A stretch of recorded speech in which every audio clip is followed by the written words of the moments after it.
It's time for Windows Weekly. Paul Thurrott's here. Richard Campbell is here. We'll talk about Moment 5, some other new features we haven't yet mentioned, AI, Microsoft 365. What's with the Dropbox integration? And yes, there's an Xbox segment in which Paul will rail once again about the lack of Activision games on Game Pass. You know, we come to expect it every week. Windows Weekly is next. Podcasts you love. From people you trust. This is TWiT.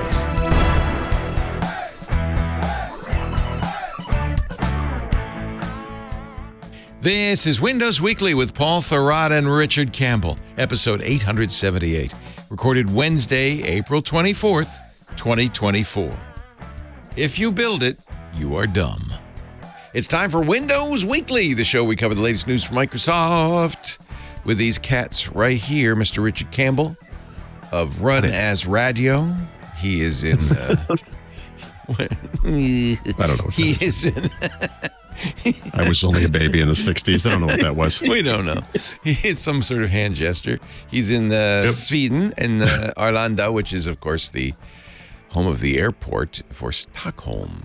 So we're just going to say Stockholm, I think. Yeah. Good place. Are you going or coming? The East Boston of Stockholm. I'm on my way home. So I was in Örebro yesterday and did the show, and then had a nice drive across the country, visited some castles and things, and then now it's the evening. Lovely. And fly out tomorrow morning. I had lunch at home. I had soup. That's Paul. I like salad. I don't know what we're talking about. I'm sorry. Thurrott.com is his home. That's where he lives. And together we are going to discuss the latest from Microsoft. Yes. Ba-da-da-bum. What is the latest from old Microsoft? Oh, Leo, there's so much going on today. It's an Armish day. Oh, I'm sorry. I'm sorry. Leo's been dealing with me for like 15 years or something. He assumed that was sarcastic. No, there really is stuff going on today. That was my mistake. There's some good stuff. So what? So what's happening? Sorry, Leo was like, oh, here we go. I'm like, no, I'm sorry. Nothing's my mistake. There's stuff happening. Yeah. Are we talking big news? Yeah, I think so. Okay. So we've been waiting for these Qualcomm Snapdragon X Elite chips to show up. I had talked about going out to New York and going through a briefing that many other people also went through, not seeing anything worrisome and seeing lots of good things. And one of the things I couldn't talk about is that they also discussed another chipset called benchmarks, but also the Snapdragon X Plus, right? So they promised me they were not going to pull an Intel and have too many tiers or SKUs or whatever, but actually there are going to be 4 SKUs altogether, at least at launch, 3 of the X Elite and 1 of the X Plus. The X Plus is a lower end chip, although on all the same benchmarks that they always tout. It's not all benchmarks, right? But it still comes out ahead of the Apple M3, the high end AI chipsets from Intel and AMD as well. So it has those same advantages. For PC makers, the advantage is this will be less expensive, right? Because maybe not obviously, but if it's not obvious, these things are going to target the kind of premium ultrabook part of the market, right? And we don't have anything with regards to pricing or anything like that, but I think it's fair to assume that, especially based on previous Qualcomm-based PCs, et cetera, these are all going to be north of $1,000. So maybe this one comes in a lot closer to 1,000 or even just under 1,000, depending on the device. We'll see. So we have the world famous explaining what the name means diagram. So this was not something they showed us. Oh, maybe it was actually. Was it? Snapdragon branded products are products of Qualcomm Technologies and or its subsidiaries. I'm guessing this is their slide. Yes. Qualcomm, company of the future. Company of the future. So yeah. So unfortunately, poetry, design language, there's all kinds of examples of, like, if you have to explain it, maybe it's not as good as you think it is. And I would say that for this branding, it's like, yikes. So, if you're familiar with Intel or AMD chipsets, you know that there's like a naming convention they use and it's always terrible. And Qualcomm landed right in the right space for that, because this is terrible. But it's meant to describe to someone who cares about this stuff the generation, the tier. Remember, there are 4 of those: Elite or SKU Plus. Yeah, it's crazy. So there's X Elite and X Plus. Yeah. When you look at these numbers, it's very clear that it's exactly one kind of die. And these numbers are based on testing. Oh, it's binning, you think? This is all about bins. That was my, okay. They're not going to say that, but that was my assumption. 100%. In other words, these things land where, like, in the sense that manufacturing chipsets is still a little bit magic, a little bit science. They're not all exactly the same. And these things are going to run it like they are stable at some frequency, and they deliver some level of performance across whatever benchmarks. And thus we will name them differently. And that was my assumption. Snapdragon X is the series, and we know this generation 1. So that's going to be the same for everything. Snapdragon X1. Yes, that's right. And then there's 2 tiers, Elite or Plus. Right. So E or P. Right. And Elite meaning all 12 cores work, and P meaning 10 of the 12 cores But that's not enough granularity, so they've added a SKU number, which obviously is completely directly correlated to the bin so these number. range from 64 to 84 for this first gen. The 64 is for the Plus. Right. The Snapdragon X Plus and then the lowest end X Elite are almost identical. I'm struggling to remember what the difference was between them. Oh, it's the number of cores. The X Elite has 12 cores. Right. And then it's clock versus speed 10. They just benched the clock speed plus the boost speed, and that was so when you go from Plus to the lowest level Elite, you're going up 2 cores. You're going from 10 processor cores to 12. When you go up from that one to the mid-level X Elite, the difference is this dual core boost capability, right, where it can run faster for some unsustained amount of time. All sounds like benchmark data. Like they just bench it, and if it can do it, then you mark it up. And then the highest end one is a higher clock speed, a higher dual core boost speed, and a higher number. The GPU is what's the right term? Larger teraflops, or higher teraflops, I guess. More floppage. More floppage. And then everything else is the same. So there was an article today. Scores are the same NPU. There was an article today. I know. Listen, I don't want to give this guy any airtime. That guy is a nut, and he does not deserve this attention. Okay, good. The fact that this was spread on Tech Meme and then everyone's writing about it is like, guys, come on. I just I did not bookmark it because I feel like we'll see when we get them. Anything else is speculation. Right? So just to give you a broad overview of what he's referring to, someone wrote an article that said they're lying. These are all made up. Everything they say is made up. The performance is not this good. And it's one of those things I know for a fact, So here's the thing. What benchmarks are benchmarks. I mean, whatever.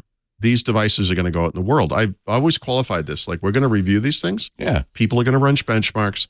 They're going to compare them to each other, to Intel and AMD PCs. They're going to compare them to M whatever Max. How soon will we be getting them, I guess, is the question. Yep. Because Qualcomm's making this very aggressive claim that they best the Apple M3, the latest Apple processor. So in the benchmarks they care to mention. So for example, with the M3 in particular, the way that the Snapdragon chipsets beat it are, I think, multi-core benchmarks, whatever those are. Okay. Single core is very close. I think the M might actually be a little bit ahead. It doesn't beat out the M3 Max, the M3 Pro necessarily, although it's competitive. Oh, it's the base M3 that it beats out. It's the base M3. Just want to be clear about that. On the PC side, the x86 side, they're comparing them to different chips, different benchmarks. So it's a little screwy. But if you think about what the high end of that market is, they're always going at the high end chips though. So they're not screwing around that much. But Intel Core Ultra, which is a first gen AI PC chipset, kind of in a side family of the core, the normal core, comes in 7 and 9 variants. I now have a 9 in. I've only had 7 so far. The typical one for the Core Ultra 7 is like a 7155, I think. I don't remember the 9 model number, but the 9 is more powerful, like as we saw on the Core i chips as well. And then on the AMD side, they're comparing it to like the 7900/8900 series HS. These are HS on AMD, not a hardware guy, but is sort of like what used to be H, right? On the PC side, we now have I think they're all just P now, right? The one thing in the middle, they don't do U and H or whatever the nomenclature was, whatever it was. So they are comparing it to very high-end chips, so to speak. Then again, I mean, and I had this discussion with people the day I visited Qualcomm, not people at Qualcomm, but people like me, nerds, that anyone who has used these devices that are based on the Intel Core Ultra chipsets, it's kind of underwhelming, right? Battery life has gone down. Performance is middling. We know that the NPU performance is terrible. They're promising to fix that by the end of this year. AMD is a little bit less well known because there just aren't that many chips or PCs out in the world with these things yet. But look, they're all in the mix. They're all in different places. If we're being honest with ourselves, yeah, I'm sure if you could find a real Microsoft fanatic, they would love for this thing just to kind of destroy the M3 or whatever that means. But realistically speaking, as long as it's comparable for the people that want a Windows PC, and having used this MacBook Air I've had now for 5 or 6 weeks, whatever it's been, I want a Windows PC. I got to tell you, I love this thing on so many levels, and my review is going to be glowing. But where it falls apart for me, honestly, is the macOS user experience. I just don't like it. It's inconsistent. It has some gaping holes. And there are not enough ads in there. And I think they need... Yeah. Disappointed. That's actually what I meant by gaping hole. I'm glad you were able to figure that out. No, I know. Listen, it's a matter of personal taste. Well, because I strongly prefer the Mac over the Windows it's absolutely so it's a matter of personal taste. I just find because of there are no workarounds to some of the problems I have that I can't. There are just things I can do in Windows I can't on the Mac, and I maybe there are third-party utilities for some of this stuff. Maybe I don't know. I've tried to do things the Apple way, and I really like. I should be clear. I love some of it, or some of it's fantastic. And it's made me a full screen convert, which is kind of weird. I kind of rejected all that stuff. No, I love that. Era, and that's something we just don't have on the Windows side effectively. There's good and bad. I don't mean to. We can fight it out when your review comes out. Okay. No, I think the main thing to point out at this point overwhelmingly positive. is it's one thing to say benchmarks outperform the M3, and I'll grant them that. It's another thing how do you use it and what software are you using? And so, if you've got Windows on ARM and you don't have all the programs you want, I mean, I don't think that Silicon's been out for a few years. I think they've got all the stuff that's important is moved over. That's not really the issue it used to be. Okay. That's good to know. But you're right. But you are right in that it's real world experience. Like it's one. By the way, that's all that really matters. The story you referenced earlier was that. Yeah. Well, but this person's claim is that they're lying about the benchmarks. Right. It's like, guys, we're going to have everyone's going to get to run their own benchmarks on real hardware. Yeah. We're going to see what those numbers are. And by the way, the truth actual will come benchmark out. Numbers have leaked. Those aren't fake. Those are. It would be pretty dumb of Qualcomm to lie on benchmarks when they're about to release a product. You're going to get busted every time. Like, it'll be crazy. Right. Yeah. And by the way, this is one hit away from being dead. So if they pulled that nonsense here, and then it came out that, oh my God, they lied and it's completely different. Yeah. Guess what? It's over, folks. It's over. Yeah. That would be a strategic error of epic proportions. Yeah. So and for nothing, everybody wants this chipset to exist. It just needs to be good. Yep. I get that you're carefully positioning it to be the best. It's not even essential. The way PCs are today, and I include Macs in this list, is that for most people, we have our opinions about user interfaces and which system's better and all that kind of stuff. But we run apps, we get work done, we walk on it, we move on to the next thing, whatever it is. And like I said, I don't think most people are sitting there with a clock, a timer saying, this one's 1/10 of a second faster to do this, and this one's 1/10 of a second faster to do this other thing. We want to get work done. And like I said, I think the goal here is we'll see how it lands on benchmarks. We will, because everyone's going to do that. But I think the important thing is, what's the real experience in real world? And we've got the years of work that Microsoft's done to improve all the compatibility and performance, yada, yada. And then finally we have Qualcomm showing up on the hardware side. So it's going to come together. We're going to find out. I've yet to see anything to make me concerned, is how I would put it. And all of YouTube will create both synthetic and actual benchmarks of various applications, various processes, and we're going to know. I'll tell you what our audience cares about. They're going to say, well, how do Paul and Richard feel using it? And does it, does it feel snappy? Does it do things fast? Does it do the stuff? Does it give me a little tingle in my belly? Yeah. Well, by the way, you're sort of joking, but there's something to that because honestly, there are these logical hard numbers and things like that. You can say, look, I've averaged X number of whatever hours of battery life. This is like an objective fact. It's my workload, whatever it is. But there is that kind of more emotional side to something like this that has to do with the design of the machine. Some of the appealing things about this Mac, the MacBook Air, is that it doesn't have fans, doesn't make any sound, never gets hot, never coughs, stalls, stutters, pauses. It just, whatever you want to do, it just does. I loaded up Resident Evil 4. Dramatic machine possible, right? It's no drama. I played this thing all the way through until I couldn't play it anymore because I played the free version. I played the first segment, whatever. And this thing, the battery life went down a little bit. The machine didn't get hot. It didn't make a peep. It was fine. And by the way, while I was doing that, I still had everything running in the background. I didn't close anything.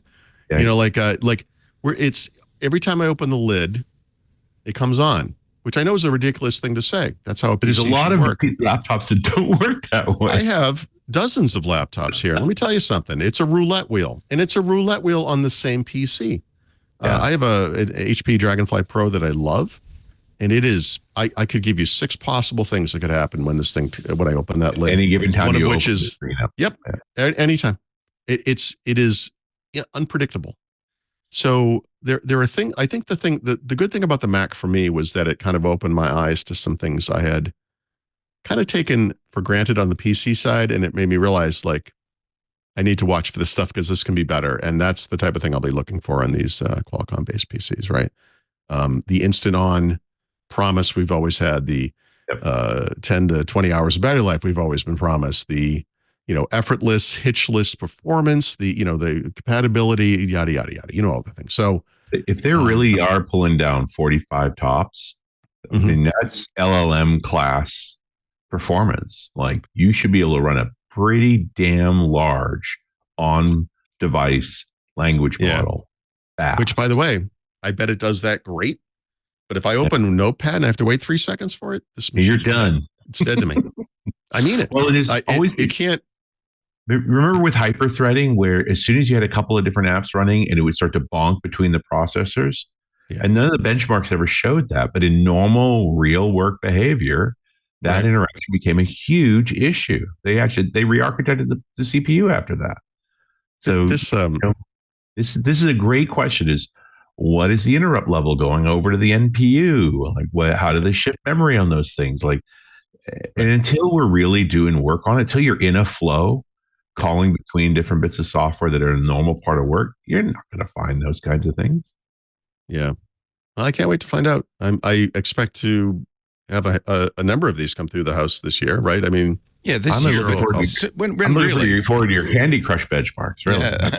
No, but really, when are we going to see these? That's my question. Yeah, so no one has said explicitly, and I privately or publicly, but what they've said is what they've been saying. Qualcomm is mid-year, but we know Microsoft is going to announce Qualcomm-based Surface laptop or devices. Anyway, we know devices.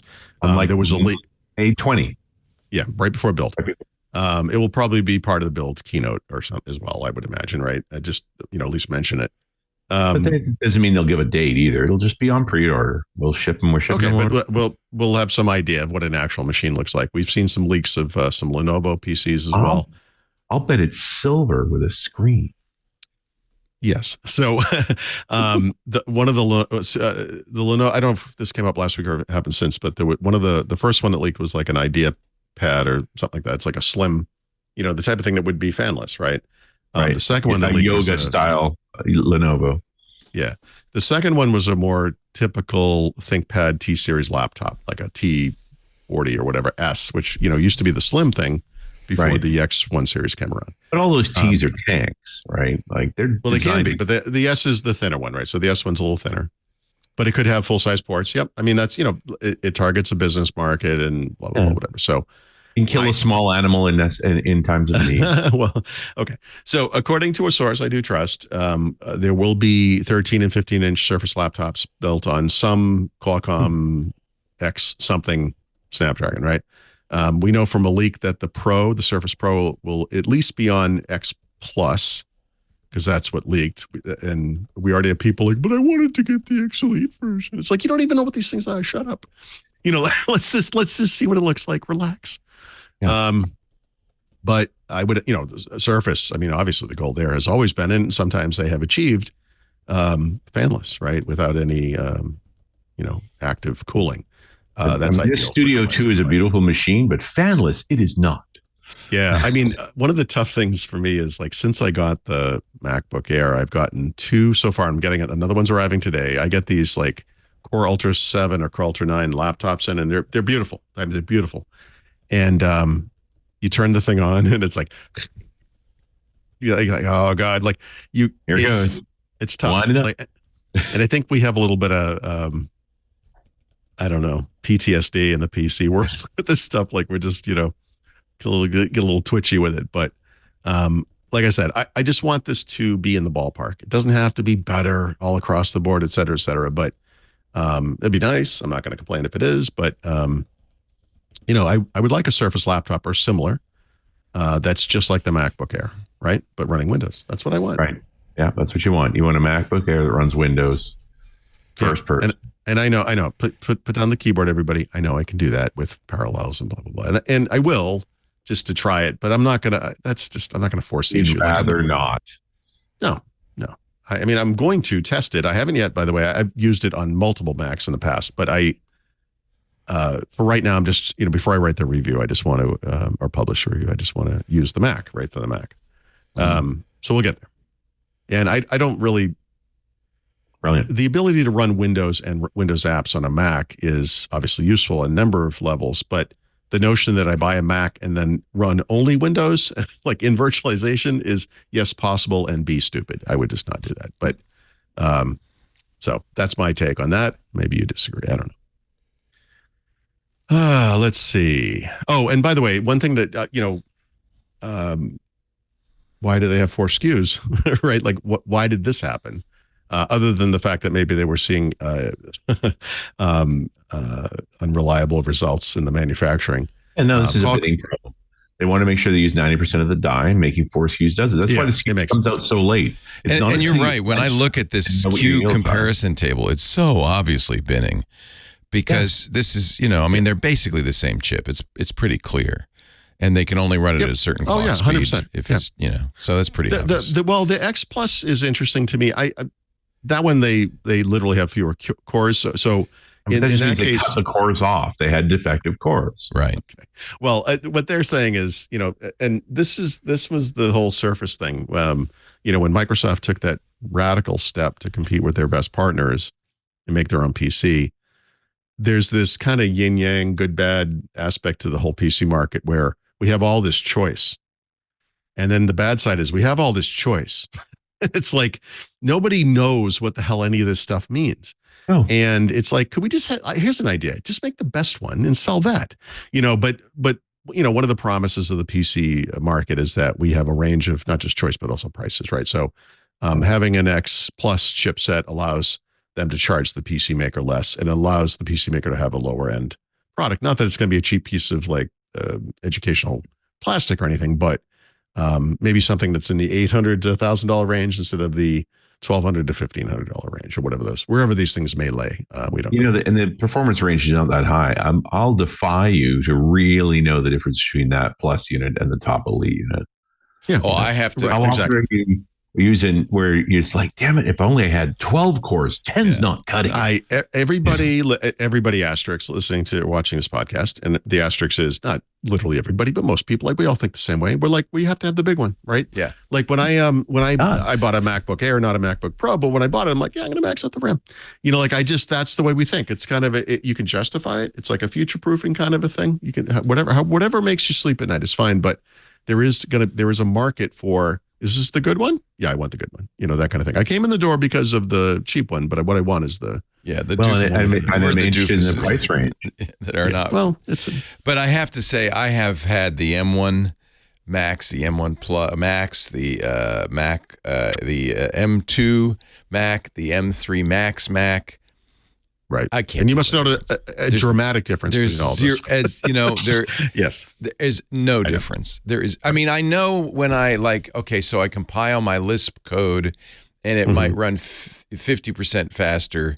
You went from a half a second to a quarter second. Yeah, but it's a few milliseconds, and it's just not something you would ever notice. I mean, in other words, you can notice it if you're looking at granular numbers, but you're not noticing it when your fingers are on the keys. You really aren't. You know. Yeah. It's just not. Well, so I in a way, I was sort of talking around that earlier. I mean, I think day-to-day use, like when I use the MacBook Air, I don't notice anything, and that's the lack of drama to a Windows guy is kind of noticeable, right? The lack of drama adds up over time. But the flip side of that is if you encounter like a little problem here, and then a little problem here, and then a little problem here, and that keeps going, and it's different things, especially, or it's the same thing, it doesn't matter. That adds up too, you know, and that's what they have to try to get past, and we'll see how it does. What you want is that I noticed there are no problems, not I noticed there are constant problems. Well, and it takes a while to notice there are no problems because you just. Yeah, well, hopefully. And there are people who load up 100 Chrome tabs and then say, "Oh, look, this thing's slow." Yeah, but you know what? The one thing, I mean, again, not to keep going on about the Mac. The one thing that's kind of incredible about the Mac is that Windows is perfect for compulsive people because we are the types who will like turn off apps so they're not hogging resources so we can do this other thing, which is completely bypasses the way the system works. But we do this because we've had bad experiences in the past and we never forget or forgive. And it's like, well, you know, I remember defragmenting my drive back in Windows XP, night. They screwed around with and they're like, you're like, dude, that was like 25 years ago. Get over it. Where's the auto-exec.bat? I'd like to configure that. Yeah. Yep. So this is the world. And when you move to a Mac, the MacBook Air anyway, you don't even know what to do yourself. It's like, I mean, it just works. I don't get it. Like what? You're not supposed to pay attention to any of that stuff. Yeah. No, and you're not supposed to on Windows either. And depending on the computer, I mean, it can be semi-successful at that. But the fan, you know, blah, whatever. I mean, I've had to render video repeatedly on Windows PCs sometimes just because for some reason it glitched in the middle of it.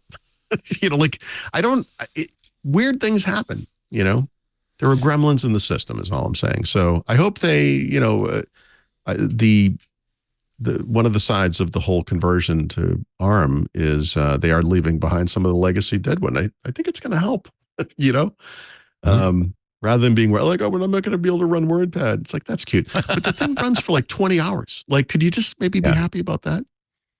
I don't know. So we'll see. I'm excited.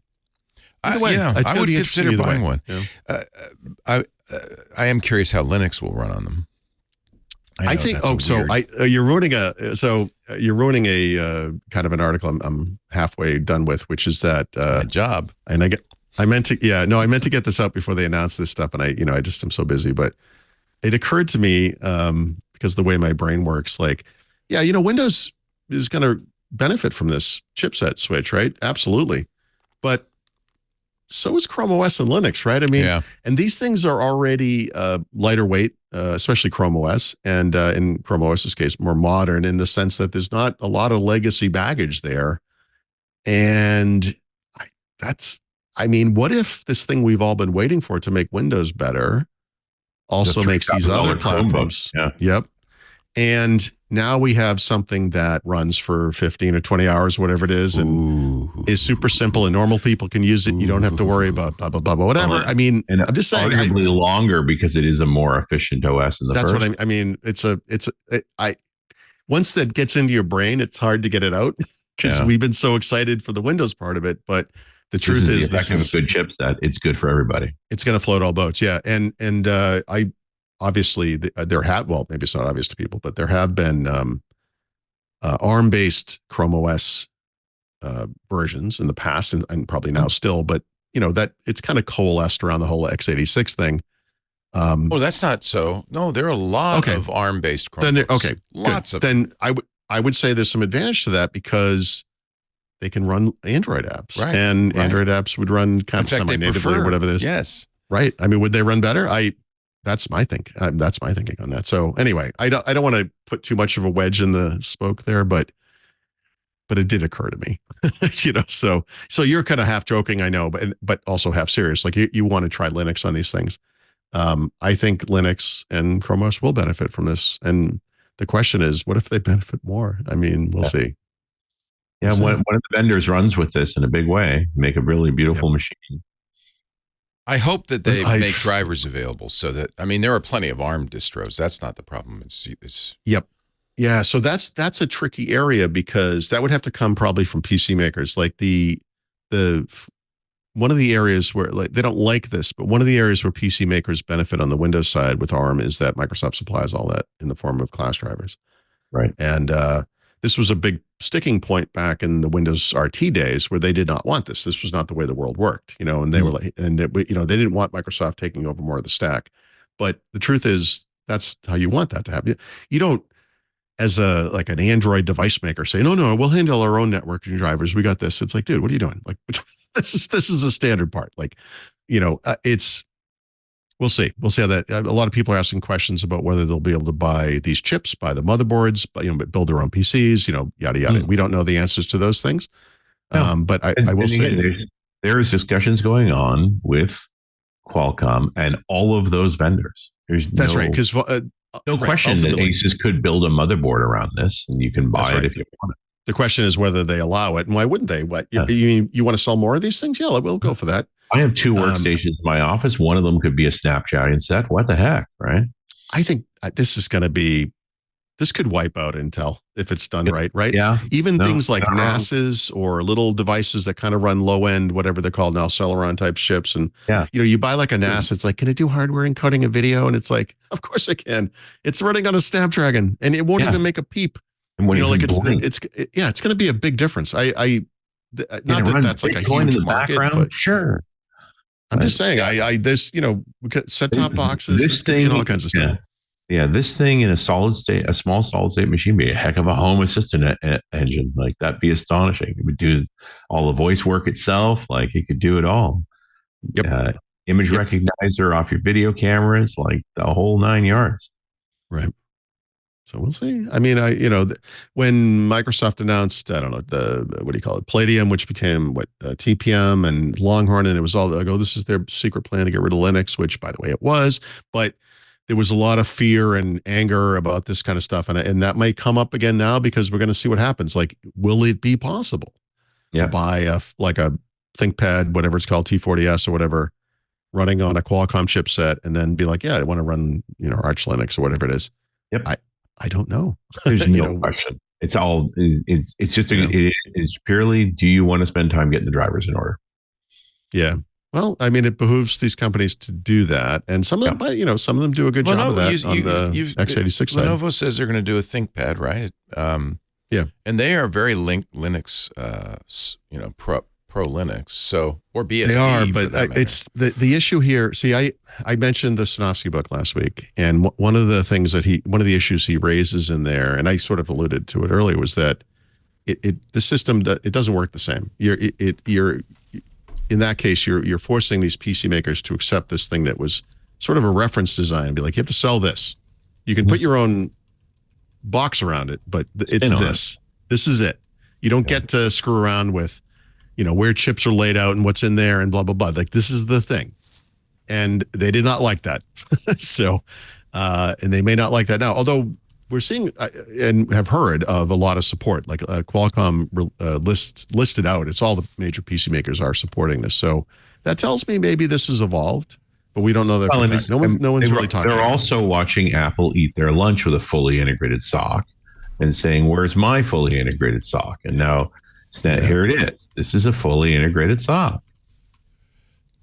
Yeah. Well, put your peripherals around it, but the CPU, GPU, and NPU are dictated. Or what? They're set. They're in. They're on the die. It's dictated, I think is what he said. I thought he said dick pics, and I was confused. Dick pics. So, I'm sorry. What's this platform? He's got like a pencil out. Yeah. Sorry, can you spell it? Anyway, a lot of speculation still. This is the way the world works. I mean, the more information we get, like the first question we got in a comment about this particular news item was, how much is it going to cost? It's like, do you think we might have mentioned that if we knew? I mean, like, it'll cost somewhere between $1,500 and $5,000, somewhere in that range. Possibly. I mean, and if you're buying a Lenovo, it is that range because those things go on sale every time. You come back every day. It's different. Oh yeah, never pay retail for a Lenovo. Never, ever, ever. Do not never buy a Lenovo device not on sale. Yeah. So I say this a lot, but we'll see. But we all seem to have landed in the same place on why they have multiple SKUs. That was my first takeaway. I was like, that's interesting. And that's fine, right? I mean, whatever, who cares? There are worse problems in this world. Yeah. And certainly it does allow for an inexpensive board, a mini ATX board, some kind of NUC, like all of those possibilities. Oh my God, yes, please. Oh, a NUC, yes. A NUC with one of these Something in you it? can just like kind of slap on the back of your monitor. Here's kind of a question. Are these packages, SoC packages, or are they more like the Intel style? You got a memory controller there and a chip there. Right. No, it's a package. It's a big package, right? Yep. On the die. Yeah. Okay. It's Is like RAM the on the M3. die? No. Yes. Some? Like it. That's what Apple's doing is unified RAM. Yeah. But it does have the DDR5. Yeah. On the box. Apple's putting DDR5 on the die. Yeah, it's on the die though. I think it is on the die. I think it's all the same. I think it's exactly the same. The question is whether the storage is on the die because with Apple it's technically not, but I don't know that one. I don't know. It doesn't really matter because it's all soldered in, but it is really about the speed of the interconnect. Obviously, that's what really matters. But the shorter the leads, the better off you are. Work for the Cray XMP back in the day. It'll work for these. Yeah. Yeah. Well, I'm really interested in getting one of these. I'm bullish. I'm bullish, but I'm going to wait till you guys tell me if they live up to their I can't wait promise. to see one. You'll be the first, right, Paul? I mean, you'll get one right away. I feel. Oh yeah, no, I'm a canary in this coal mine, but I keep qualifying this because look, I've done this a lot, and the MacBook Air has been a revelation of sorts, so it's been nice. But for the most part, computers like people, they just disappoint you over time. So we'll see what happens. But I'm waiting for like my nature is just like waiting for that first pause, that first stutter, that first you click an app. You're like, I clicked that, didn't I? How come it didn't start? And you click it again, and then you're like, oh, it's moving really. We'll see. A crushing moment. You're gonna say, oh, it's another mortal machine. Yep. Well, no, even like the Intel Core Ultra 9 based PC, I got gorgeous, beautiful machine, unbelievable screen, and boy, it's like being like outside. Try opening Notepad, everything stops. Yeah, it's crazy. It's weird. Like it's weird. I think it's just dead in the water. I think so too. This is This is it. I always look. They clearly have the intelligence, the intellectual property, the prowess, the capability, whatever you want to say, to do this thing. But we may look back on the history of Intel as Microsoft shifted gears and adopted the cloud and became bigger than ever. And Intel was like, megahertz wars, and they went from being like an ARM licensee to being, we don't need that. It's like, you know what? That's never amounted to anything. Well, they did it after it had amounted to something like Paul Otellini, I think it was, the guy who brought Intel to Apple and then would not bring Intel to the iPhone, right? Are you kidding me? He wanted to, but there's scale. He wouldn't do what Steve Jobs wanted. He wouldn't do it. Well, I don't. And what they came out with, you can see what Apple lost out on because Intel, the thing they created was the Atom. See, like seriously, too bad, huh? I know. Could have been good. The Atom. Could have been an Atom. God damn. That couldn't be. Aside from the fact that they're both chips, those things could not be further apart. Yeah. Mm-hmm. Yeah. Crazy. That's I think another binning thing where they just had a lot of kind of crappy wafers, and they said, "Hey, what can we do with these?" Oh, I know. Offer a low end laser. No, I know. Laser a few bits off and carve it up and put it in a cheap box. I only kind of understand the Intel product lineup because I just deal with it so much. But the truth is, if you look at this, you're like, why do you have so many of these things? Like, what is this? That's spinning. It doesn't make a lot of sense. I think that's spinning. And why does the battery life keep going down? Like, what is? It's like really. I don't know. Yeah, the CPUs may not run, but they do heat the box up. Well, you can kind of make a vague recommendation from the outside, like I would, like, and say, you guys need to adopt an ARM-like architecture, right? And they kind of slowly get into that. They do like these hybrid chipsets, and then they have that Core Ultra finally. But the thing is, I review like the same laptops every year sometimes, and you can see, I can go back and look at my notes. Battery life's going down every year. It's like, so you're making this transition, I guess. You've finally done it 20 years late, but you did it or doing it. And it's like, what's the point of this? Like at the end of the day, gigahertz thing, you're wasting more. Yeah, you guys, look, where you don't care about heat and sound, like a desktop thing, a workstation, whatever, you're doing great. Someday those 17 people love you. We should really do what happened. How can a company so fumble?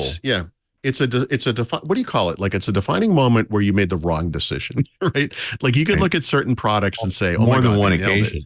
But I would also argue that every single time they tried to branch away from x86, they got their butt handed to them. They wanted to. Crucified they really because they always, but they never bet on anything. Like, in other words, they didn't say, you know what, we're doing it. We're going all in. Yeah. They were always like, no, we already have 113 different types of chips. We'll make another one. It's like, guys, come on. Like, you got to focus here. And then, Microsoft they drop it. Yeah.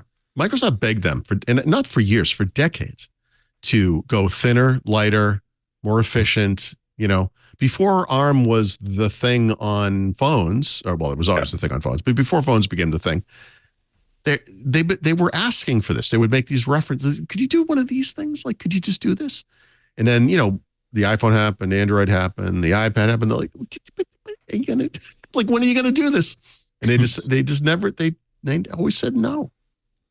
Yeah. So I'm sorry, but they dug their own grave. Yeah. No, we're not gonna. It's not like they didn't have plenty of opportunities. So sad. It's unbelievably sad because they should have. They should be making this chip. But it's funny. In some ways, you can call it innovator's dilemma, right? It's what it is, I guess. But it's funny because they're towing AMD behind them in a little trailer as they go down the cliff. It's like. Well, but there have been a few moments in time where AMD got ahead of them, like the trail went down the hill or something. But there's still x86, but there's, They are still, but AMD defined what x86 is today, what we might call x64, right? They defined that. And Intel was forced by Microsoft to swallow that. That's right. I mean, even, I don't know. There was, in the beginning when AMD was just like cheaper, there was still a place for them in the market. But there's a really good case to be made today that AMD is innovating more on PC chips than Intel is. It's not going to make much difference if suddenly Qualcomm comes along with something. Yeah. Well, Snapdragon all the time. I will say, don't overlook people's propensity to accept crap. Like the best-selling car of the 1990s was probably like a Ford, whatever that little Pinto. piece of crap was. Yeah, Pinto. Yeah, well, whatever. Yeah, like I can't remember. AMC Gremlin. Yeah, some stupid little piece of junk. It's like, it's like, well, when people can choose a computer, they choose a Mac. No, they don't. Actually, they choose a Windows the PC cheapest PC they can. They choose exactly. So it's like people who know what they're doing might choose a Mac, maybe, or have the money, or whatever you want to phrase that, but. People still choose Windows computers. I think that kind of hurts too because it limits the necessity for innovation, right? It's like, we're doing great. We don't have to do anything. Right. It's like, yeah, but it could be better. Yeah. I don't know. Too much work. It's too much work. One more story, then we'll wrap this segment because we've got the whole show up. Yeah. Yeah. So much more to talk about. But I think this is the most interesting thing going on, right? Well, this and AI, and I know we're going to do that too. So. Yeah. Just to add to the list of browser companies that are bringing their product to Windows and ARM, Vivaldi announced this past week they're doing it too. And if you are into their pre-release, both guys are really excited. So the funny thing is, unrelated to this, I've been using Vivaldi lately, and there's a hump to get over with it because it's so configurable. that it's almost crazy. Daunting. Like it's the first thing that you do when you open it pops up a thing. So, well, do you want email? Do you want an RSS reader? Yeah. It basically says, do you want 1,000 features or do you want 10,000 features? And I'm like, it's hard. It's I'm sure busy. you can get it just the way you want it, and that's great. Yeah, you can. And of course, it syncs. So once you do that, you bring it up on another computer, and it's the thing you want. And there is some of the customization stuff on there I think is really neat. It's a great browser. It really is. And it does the privacy stuff like Brave and Firefox and all that. And so that's good. And it's Chromium, so you get all the extensions and blah, blah, blah, whatever. So it's a good product. There aren't that many people using it, unfortunately. But anyway, the only semi-major browser maker I think that has not said anything explicitly, unless I missed it, was Opera, and then Arc, I guess, too. But we have, Chrome now is out there, Firefox is out there. Well, actually, DuckDuckGo has not said anything, but the whole world's going to do this now, right? So it's happening. The momentum is there. Yeah. And ARM comes true. The big Mo. All right. Yep. Time to take a little time out. Get yourself a cup of coffee. Gather your energy because there's much more to come. As we continue with Windows Weekly, Paul Thurrott, Richard Campbell. Our show today brought to you by Collide. We've talked so much about Collide. I'm sure you know the name, but now there's some really good news. Collide was just acquired by 1Password. So it's now Collide by 1Password. And that's good. There's a synergy there. Both companies are leading the industry in creating security solutions that put users first. So they're really, this is just a great partnership.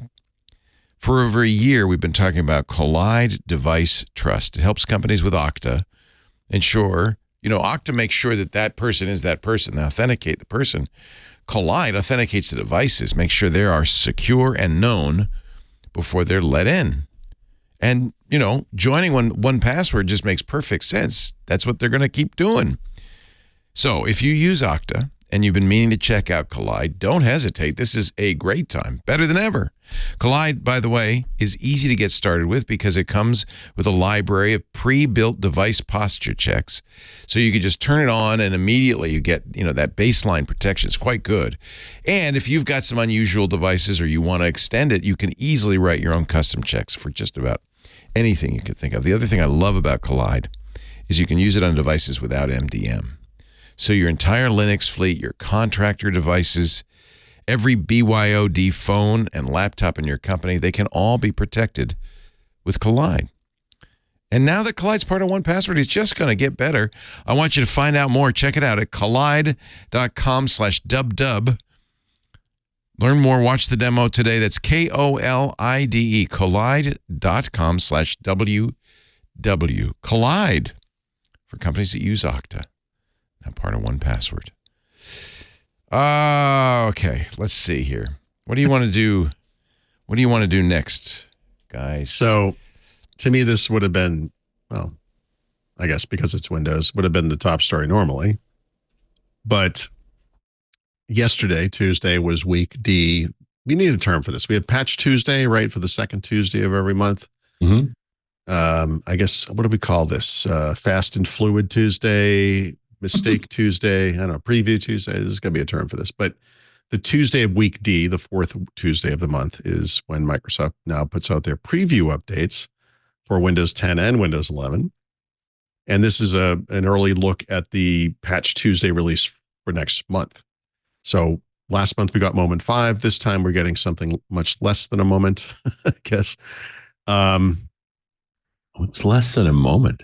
It's less than a moment because it's a month. It's not a quarter. Magic moment. And this is stuff we've been talking about. The faux outrage over recommended apps in the start menu.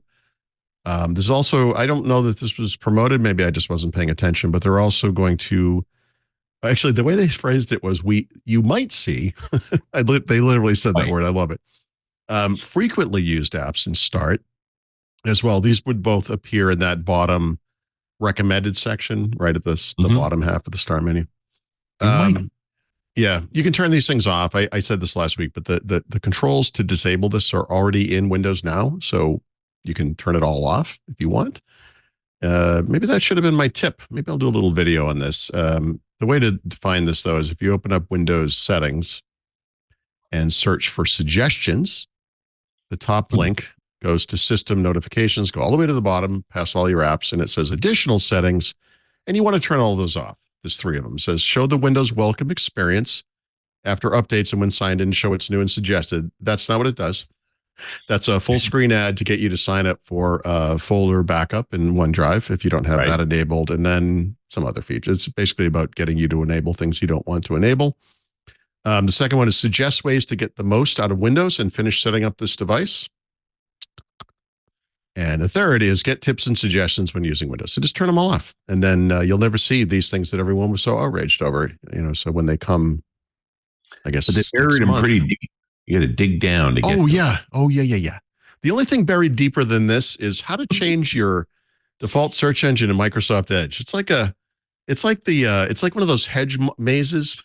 Like, it's in there somewhere. Like, it's in there, and it's hard to find, but it is in there. And they put it in it's like the most illogical. Anyway, so that's that stuff. And then some. The question is, how do you turn off the nag? You should switch it back to Edge. Oh, you can't turn that off. That's my complaint. Yeah. This is one thing I think, like, because I run into people who defend Edge, who like Edge. And I listen from a functionality perspective, even from a look and feel perspective, because it kind of feels natural in Windows 11. I get it. I get it. But the thing you need to understand is that, like, for you not to be harassed by Edge, you need to change nothing. Like, you have to accept every default. Yes. You will take everything from us. You will be harassed. So even if you choose Edge, it's going to go after you. And that's you're not using Edge right. That's right. For Microsoft. Yeah. Yep. And then 2 of the other things that are in this weekday D update are related to widgets, but not the same widgets. I don't know why they use this terminology. I know. There's widgets on the desktop where you have the icon in the corner. Apparently, those icons can be of low quality, low resolution, fuzzy, whatever.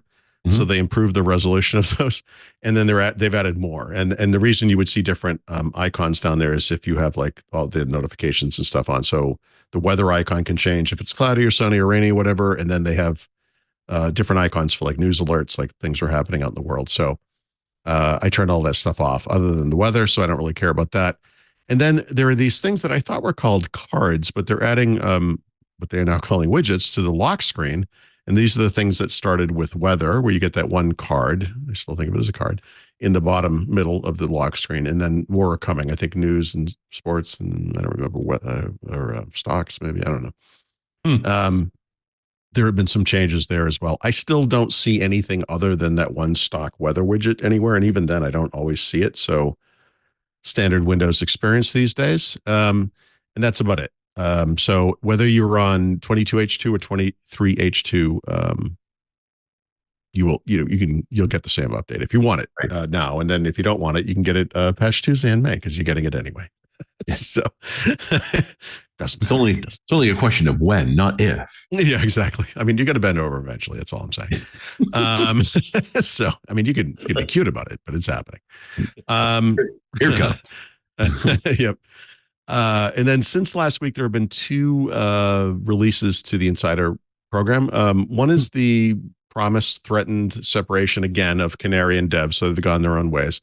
Dev stays on 24H2. Canary is kind of post 24H2, if you will. So a new build path.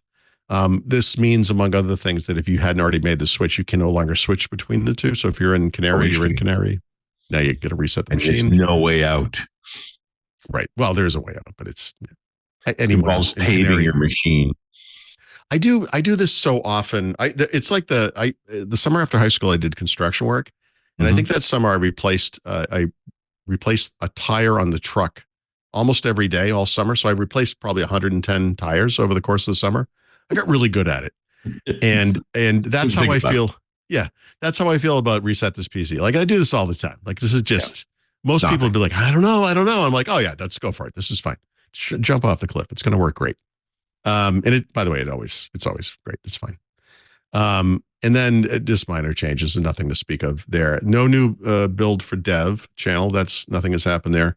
And then on the beta channel, which is a little, I guess, shorter term, this is the stuff we're probably going to see that Patch Tuesday in May, Patch Tuesday in June, whatever it is. Right. They're starting to roll out some changes to the widgets.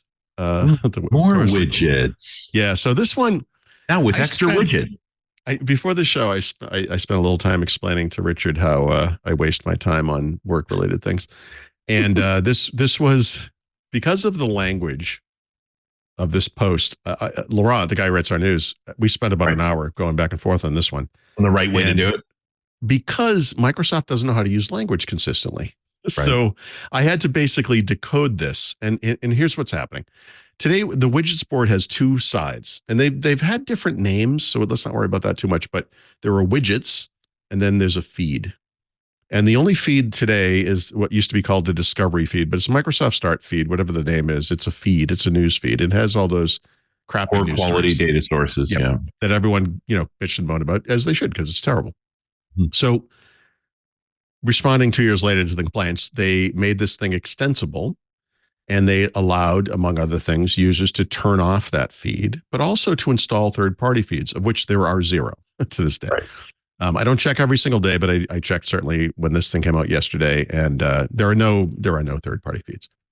But based on the language they use, it's a little hard to it's hard to decode. But they're adding a navigation pane to the side.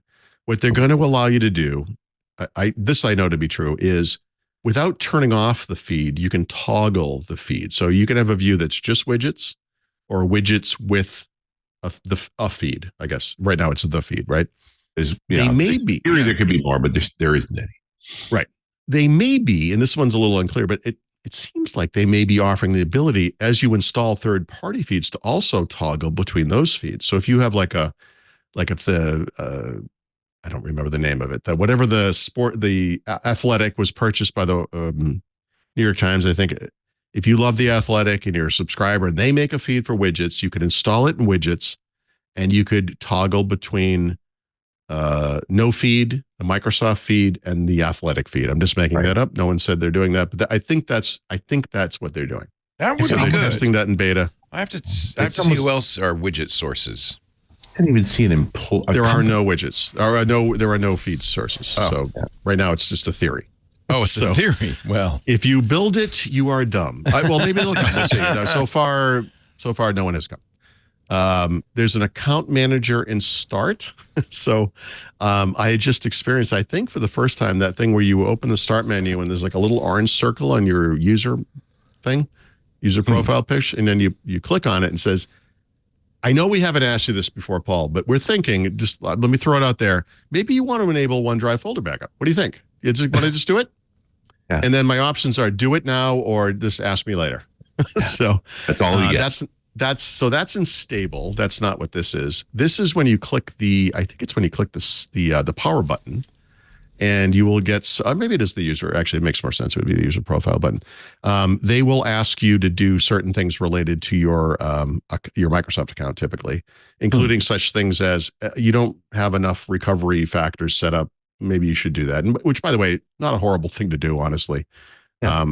When I went on my little security jihad end of last year, I that's one of the things I documented. It's like you need to have as many good recovery methods as you can. And by good, I mean ones that you control.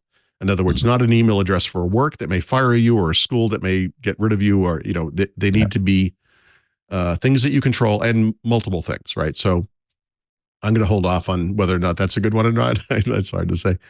And in a sad reflection of how the world works, in fact, I may do an episode of Hands on Windows just about share, if that makes sense. Because the myriad of ways in which you could share things, like you're working on a computer and you want to get the thing you're working on this computer. How do you do it? And if it's I use Nearby Share, which is a fantastic feature that me and 3 other people on the entire planet know about. But there's also an extensible share interface where an app can register as a destination for an operation. So you drag or you right click on a document, you say, I want to share this. And then it will say, well, okay, what things can share this thing, right? No apps have ever adopted this. That's why they're manually adding some, like WhatsApp and Facebook Messenger and so forth. But they're basically succumbed to reality. So what they're adding is email it to yourself. Just email it. Because that's what everyone does, right? But we'll make it a right click now to make it easy. They're literally adding a Gmail icon to share so that if you have a Gmail account, you can click on it and you can email the file to yourself. And that's how freaking dumb my world is. Like, seriously. Is so sad. It makes me so sad. But you know what? The truth is, people aren't that sophisticated. Yeah. I mean, I you know. Works. So they discovered it. Anyway, I'm sure AirPlay or whatever it's called, AirDrop, whatever. Oh, you'd be amazed how few iPhone users know that all you have to do is touch the top of your iPhone to the top of theirs, and it'll just squirt. Listen, okay. Do you know this? Here's okay. Let me tell. I might have told the story. This is, if you want a mind blown moment with the Apple stuff. Yeah. You can copy something to the clipboard of the iPhone and paste it on a Continuity. Mac, right? Yeah. Yikes. Okay. Yeah. Okay, here's one. This is the one that killed me. I was in speaking of the Qualcomm stuff, I was in that meeting and I took a photo on my iPhone of one of the slides. And I'm like, it'd be neat to put this in my notes, which are in Notion on my PC. My PC is connected to the Wi-Fi network. My phone is not. It's connected to the cellular network. And I was like, I wonder if I could copy and paste somehow. And I did, and it worked. And God damn it, magic, what is happening? Like, that's crazy. Or you could be a Windows user and email it to yourself through Gmail, because that's where we're at. So it's, it's basically rocket ships and sticks and fire. I throw a rock. It's good to have a fallback for the cavemen in the audience. If you're wondering why I'm throwing rock. Rock's good. It's because here come exactly. rock. Yep.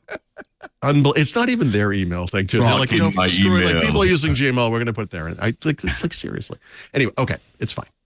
And then there's an advertisement coming to settings. You'll be shocked. Game Pass. If you don't have a Game Pass, I thought they already did this, honestly. Microsoft advertises Microsoft 365. And then if you say no to that, they'll advertise Microsoft 365 Basic. And then they will advertise Game Pass in setup for Windows. They also actually, I think they do this today. Let me just go look. If you go into setting, well, see, I subscribe to all this stuff.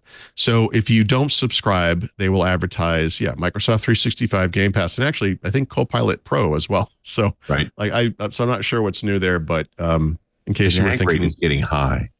I mean, first they're running out of screen space. First they nagged me about Edge, and I ignored it. Then they nagged me about OneDrive, and I ignored that too. So I think the title of that post is, they nagged me to install OneDrive folder backup, and I said nothing. Except that's not my blog post. I said a lot. That was not someone, I don't know, The Verge or someone just wrote a story like, why does Windows 11 nag me so much? I'm like, have you been awake? Like, what? This is like, what? This didn't just happen. This is, okay. What else? Them all. Last week, 2 weeks ago, whatever it was, there was a story about Microsoft dramatically improved the performance of the Microsoft Store underneath the covers, so to speak, right? They didn't change the type of app it was, but they improved the performance. This past week, they announced via a tweet from a single employee, which I found a little off-putting, that maybe people don't know this. You can go to Google, right, or some search engine. Actually, go to Google, because this doesn't work in Bing, and type in the name of an app and then say site:/apps.microsoft.com. And if you search for that, you'll find the store listing for that app, and then you can click on it. And the experience today, or up until recently, was it would load. Well, back in the day, it would load the entire Microsoft Store app after you approved it, and then it would go to the page for that app on the store, which, whatever, that's fine, right? Yeah. And apparently that was too slow and too bulky or whatever for people. So Microsoft came up with a streamlined version of the Microsoft Store. It's still the Store app, but it runs in a small window. It looks like an installer, and you click install if you want to, and it's the store. So it runs and it installs the app, and it just works normally. But apparently that was too much for some people. So they decided, let's just make it look like a web download. So what they do is they download, but it basically, it kind of looks like a normal, like I'm downloading from the web experience, because it does download an exe, but then that exe runs, and in the background, it downloads the app from the store. So it's a more seamless experience, right? A couple of caveats to this. I've never experienced it, because you have to actually opt into it as a developer. So I've never actually seen it. I never honestly had a problem with the way the system worked before, but I guess eventually what's going to happen is we're going to come full circle. Mm-hmm. And instead of downloading apps from the web, we're going to download an app from the web, and it's just going to download from the store from the web. And I just, what's the point of the store? I don't even know what we're doing anymore. What is this weird middleman between me and my app? I don't know. So I guess that's an improvement. I don't know. It's not a big deal for me. So I think the way it works now is okay.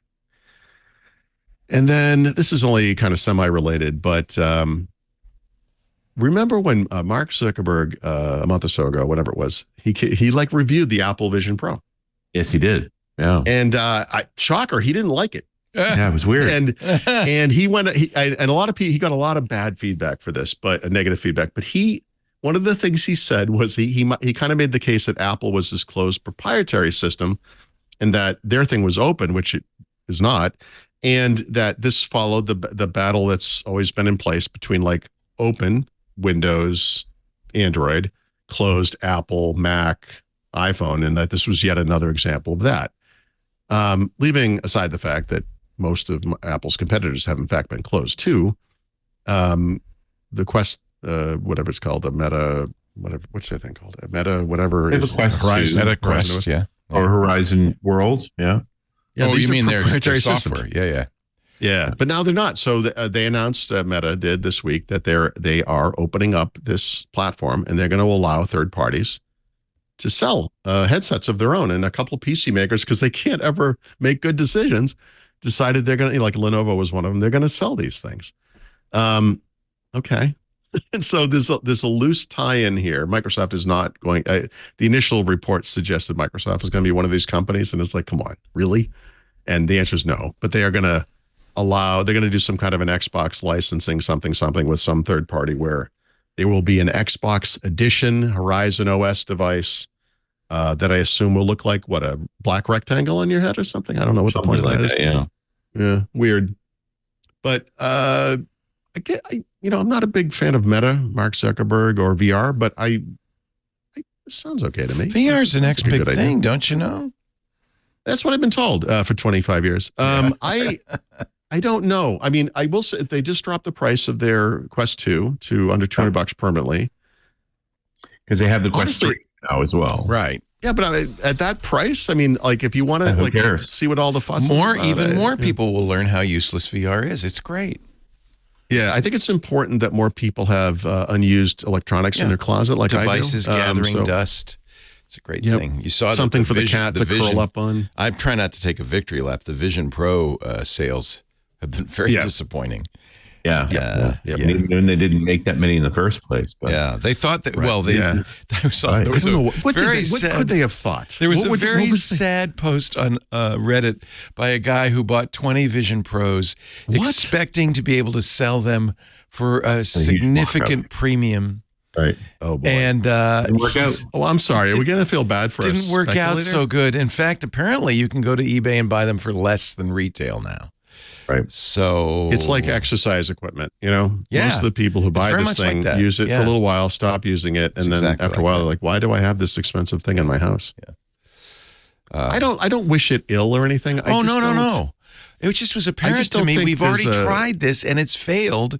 And Apple the problem is Apple had gone so far down the road and spent so much money, they couldn't release it. It's never going to make sense at $3,500. Right. A thing that is as heavy as your own head. Yeah, nobody it makes wants you like a baby. You can't like nobody wants it at $200. That's why Meta has reduced the price of the Quest 2. Nobody wants it, period. It's a very limited market. If it was compelling enough, but it's not. It's not. Right. Nobody wants to put a computer on their face. I think we're all at the point where we're actually computer is cool enough. You will. I'm ready to move on. I don't. To me, the initial reaction to the Vision Pro is not it's can I try it? And then when it isn't good enough, then you make fun of it. Well, and apparently the Apple Store employees are saying, we don't really get people in here to try it much anymore. Right. I think everybody who was curious either got one or tried it, and that's it, and it's over. Right. So the market for this thing was some tens of thousands of people. Well, hundreds of thousands. They probably 100,000, 200,000, maybe as much as 400,000. Apple was ready to make 800,000, and they've now cut way back. Yeah. Yep. I shouldn't gloat. It's not a thing to gloat about. I feel bad for the people but who it's put their life I into think it. what you're gloating over is you warned people of this. It's not so much like I was right. It's like I'm trying to get people to think clearly here, and what I'm trying to tell you is like this thing doesn't make sense, and you're like Apple, Right. I don't know. I predicted, and this we'll see, time will tell, but I predicted they will not make a second one, and they'll just quietly. Wow, that is a bold prediction. Yeah, they'll quietly let it go. I think there's not a market for it, and they know that now. I don't know if they've had a defeat that. It would be a big one for them. Yeah. And that's the argument. The Mac Cube thing that they made was kind of falls into this category. I bought that on the last day availability. That was a pretty machine, though, right? I loved it. How about the Apple Newton? Yeah, but that was not. that was under Scully. So no, but that might be a good example, just because it was a different platform. It was them trying to do something different that didn't. Yeah, I admire them and for trying it and building something really remarkable. But you know what I'd admire more if they were like, you know what, this isn't going to work, just like they did with the car. Like, just admit it, like just walk away. Well, I think that's what's going to happen.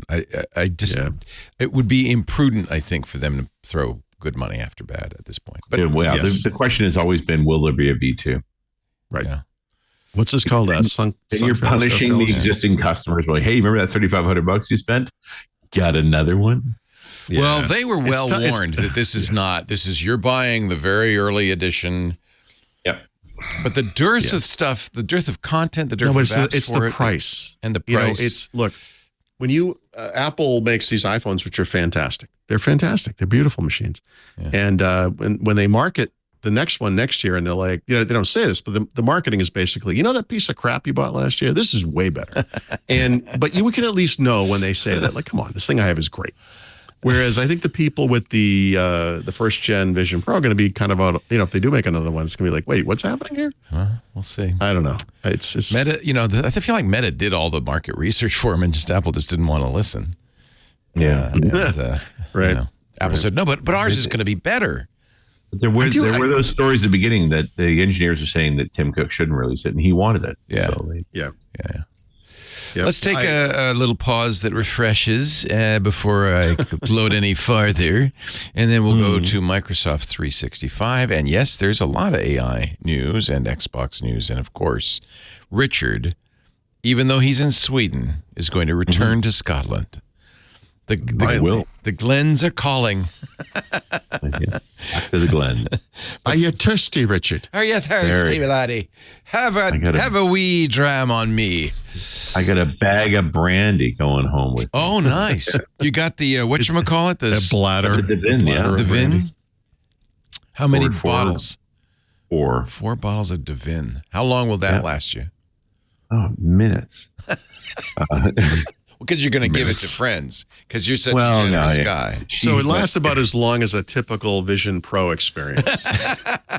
There was a guy. I didn't even have to spend $3,500. Flying home on the plane last week. There was a guy. Please tell me you didn't see a guy on a plane. Yeah, right in front of me, in the row in front of me, had a Vision Pro on. I thought, oh, that's interesting. Oh, I would have hit him right at the. This was that thing. For me, a market research. I watched. He wore it for about 10 minutes, took it off, and that was it. Never again on the flight. 10 minutes. Yeah, he was all excited about, I'm going to watch movies on the flight, blah, blah, blah. And I don't know what happened. This is what the Stratechery boys were talking about. It's like, you want this for being on the airplane. So whenever you listened to or read Stratechery. Hey, boy, last thing you want to... I understand wanting to kind of zone out from the environment. I get that. But you're also very conspicuous with this thing on. And I would not want that. Not that you care, right? And people can sneak up on you. That's what I'm saying. That's why I would just elbow him in the side of the head. Oh, sorry, I didn't even see you there. There are great ways to zone out on an airplane, starting with ambient, right? Like, yes. Right. Slightly less expensive. Yeah. That's true. Sleeping is a great thing. Rested by the end of the trip.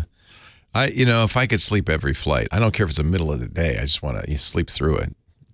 No, there's wake a up lot of flights. I almost never can. That's the dream. Actually, I kind of drifted in and out the whole flight, and then, but I wasn't paying attention. When we landed, I wasn't ready for it, and I bit my lip. Oh, God. What? We went, boom. We landed it kind of hard. And I guess, I don't know what happened, but I bit my lip. That's awful. Yeah, it was terrible. It was like, whoa, we're here. I had a woman, we had a bumpy landing. The woman next to me grabbed my hand so hard that she put indentations of her fingernails into my top of my hand. And I was like, what are you doing? Who are you? Yeah. No, we had never spoken. It's pretty funny. She was scared. I've had that happen to me, yeah. Our show today, my friends, it was me. I grabbed your hand. I knew it. It's my fingernails. Look, you can see the prints. This episode of Windows Weekly brought to you by our great friends at ACI Learning. We've talked about IT Pro for years, right? That's who it is. IT Pros, now part of ACI Learning. Binge-worthy video on demand for IT and cybersecurity training. They're the best. With IT Pro, you will get cert ready with access to their full video library. Get this number keeps going up. Now, 7,250 hours of training. And by the way, that's not dusty old library footage from, years ago. How to use Novell NetWare. It is actually current because they have what is it, 5, 6, 7 studios? We went out there to Gainesville to see it, and they're making content all day, Monday through Friday. That 7,250 hours of training is up-to-date current training. The premium training plans also include practice exams, so you can be ready to take the test before you pay for it. I think that's actually one of the best ways to study for exams is to take practice exams. Just to see, do I know this material? You do. I feel good. Virtual labs, which makes it easy for you to set up a Windows server and Windows clients without actually having even a PC. And so much more. IT Pro from ACI Learning makes training fun. That's important. Fun and engaging. All the training videos are produced in an engaging talk show format. They call it edutainment. But these are experts in the field. They're not just, trained monkeys. These people know their business. And this is key, they're passionate about it. And that passion is what makes it engaging. They really love this stuff. And you will love it too. You're really learning from somebody who knows it and loves it. And I think that's the best kind of training. Take your IT or cyber career to the next level. Be bold. Train smart with ACI Learning. Visit go.acilearning.com/twit. You got that? go.acilearning.com/twit. Oh, and don't forget to use the code TWIT30 at checkout to save 30% on your first month or first year of IT Pro training. Go.acilearning.com/twit. Individuals, don't forget TWIT30 to save 30% on your first month or first year of IT Pro training at ACI Learning. Go.acilearning.com/twit. We thank them so much for their support. And if you're a Club Twit member, go into the Discord and you will meet many, many people who've gotten their certs, gotten their first jobs, who are getting great training from ACI.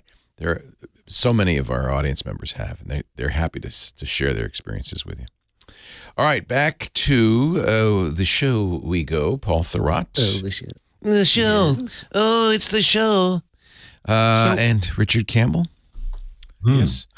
While you were doing that ad, I got a PR outreach, and this is not exactly what I'm looking for, but Google is rolling out a new experience for Microsoft 365 and Chrome OS that will allow you to, I guess, you open a file from the Chromebook and it will save it to OneDrive. So it's not like a full sync thing, but it does integrate with the Files app. I need to go see this. It's hard for me to, based on this description, I'm not 100% sure what's going on here, but it says you can, you install the Microsoft 365 web apps, connect the Files app to OneDrive, and then when you open files in Microsoft 365, they actually, in those apps, it will actually save them to Microsoft 365 instead of locally or to Google Drive. So anyway. Okay. Breaking news. Okay. Done. Or something. Where's this? And let's see. We did week D, blah, blah, blah. Okay. So we talked sometime recently about a new version of Microsoft Office for perpetual users. Like they don't want the subscription. This is you just buy the Office suite. And that there's going to be a long-term servicing channel version of it, both of which are going to bear the 2024 name. If you would like to preview the commercial version of this, which is going to happen on Windows and Mac, you can do that now. This is the old school Office suite, right? So Word, Excel, PowerPoint, OneNote, and Outlook. But also Skype for Business because, it's 2007 or whatever again. Visio 2024 and Project 2024. Publisher will not be included, right? That's being retired. 5 years of support. We talked about how they were having that support time frame. And I haven't taken a look at this, but this is basically just if you want to, preview this before it comes out later this year, you can. And it is standalone. It doesn't connect to any of the online stuff. You can't use Copilot with it and so forth. And, who knows? Maybe you see that as a benefit. I know some people do. Speaking of Classic, Microsoft also announced, I think today, that they are retiring the Classic, the original version of the Teams desktop app on July 1. Well, that's fast. Yeah, that one is fast. And my guess here is that, honestly, I think the uptick on the new Teams has been good. So I think that's what that says. Just because the old Teams was so rough. It's like, I'll try it.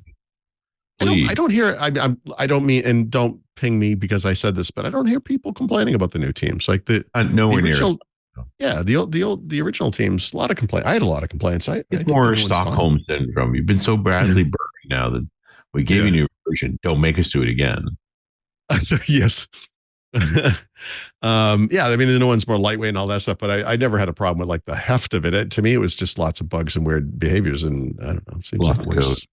Yeah, works well for me. But anyway, they're moving pretty aggressively to get rid of that. And of course, there's also a unified Teams client, which is the new client, right? That will connect to both consumer and commercial accounts soon, and this will be included in Windows 11 24H2 in the second half of the year. Probably not in the initial release because they're still testing it. And speaking of things I only half understand because I don't, this is kind of curious too.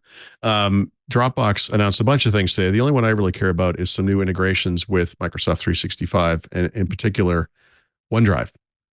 And they are allowing for the first time their customers to co-author inside of Microsoft 365 apps, specifically Word, Excel, and PowerPoint, using the desktop, web, or mobile client, meaning the Dropbox client, which is very interesting because I don't know what that looks like. So to me, when I hear that, what I'm thinking is you're doing file system integration and you're using Dropbox and you're just using Word and it does, collaboration, right? But it looks like based on, this is a shot of the web app actually. So at least from the web app, you'll be able to, from within Dropbox, whatever the experience is, you basically load these apps in place. And there's a couple light customizations where you can open in or save to Dropbox instead of OneDrive or OneDrive for Business. My understanding is that whatever the sync technology is that Microsoft uses for OneDrive is available to third-party developers, and which is what allows us to do things like files on demand. Let's just leave it at that. Files on demand, basically, where you can kind of just say, look, I want this folder or these files to be available when I'm offline arbitrarily, or you double click on an offline folder, but you're online, so it loads.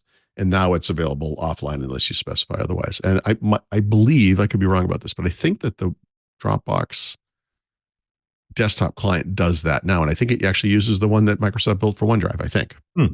Okay. So yeah, like it's kind of not an open standard, but it's certainly a proven solution. So if that's the case, surprised that they adopted Dropbox for some of this stuff. Like, was that really the market leader? Is that why they did it?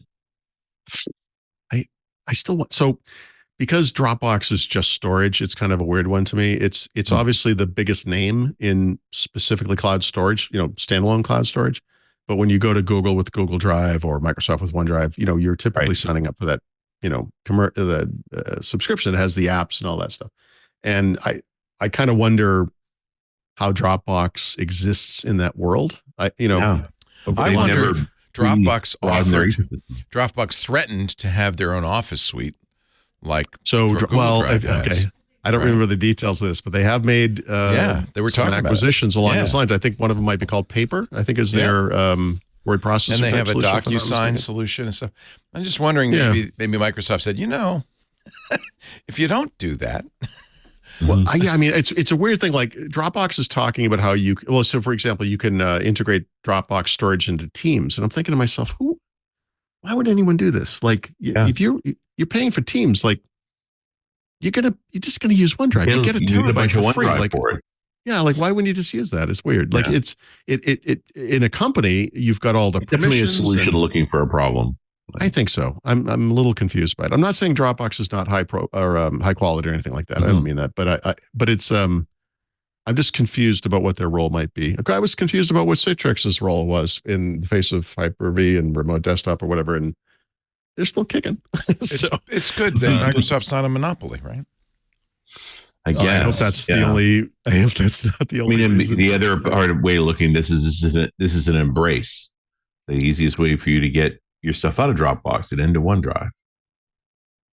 Yeah, that like a Dropbox is the data repatriation service, or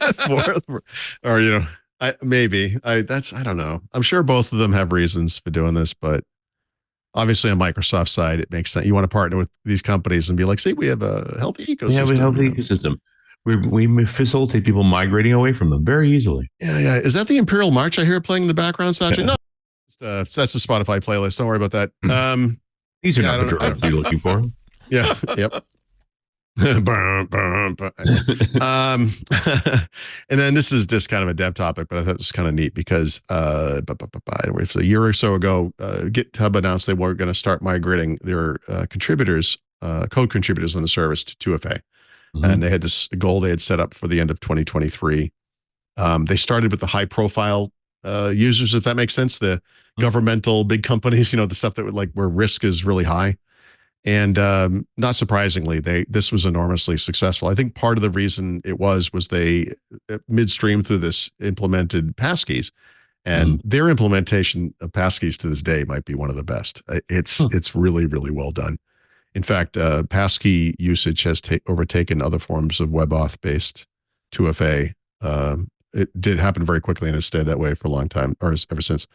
SMS usage has dropped off. They're also trying to get people to adopt multiple 2FA methods, whether it's passkeys, security keys, etc. But let's see if the numbers are. Where's the numbers? 95%. Wow, that's opt-in good rate across all code contributors. Yeah, really good. Yeah. They're trying out, like I said, multiple 2FA methods, including more secure methods. 1.4 million of their customers have adopted passkeys. It's just, I don't know. It's going great. I don't know what to say. It's just going great. Yeah. So I think they've done it right.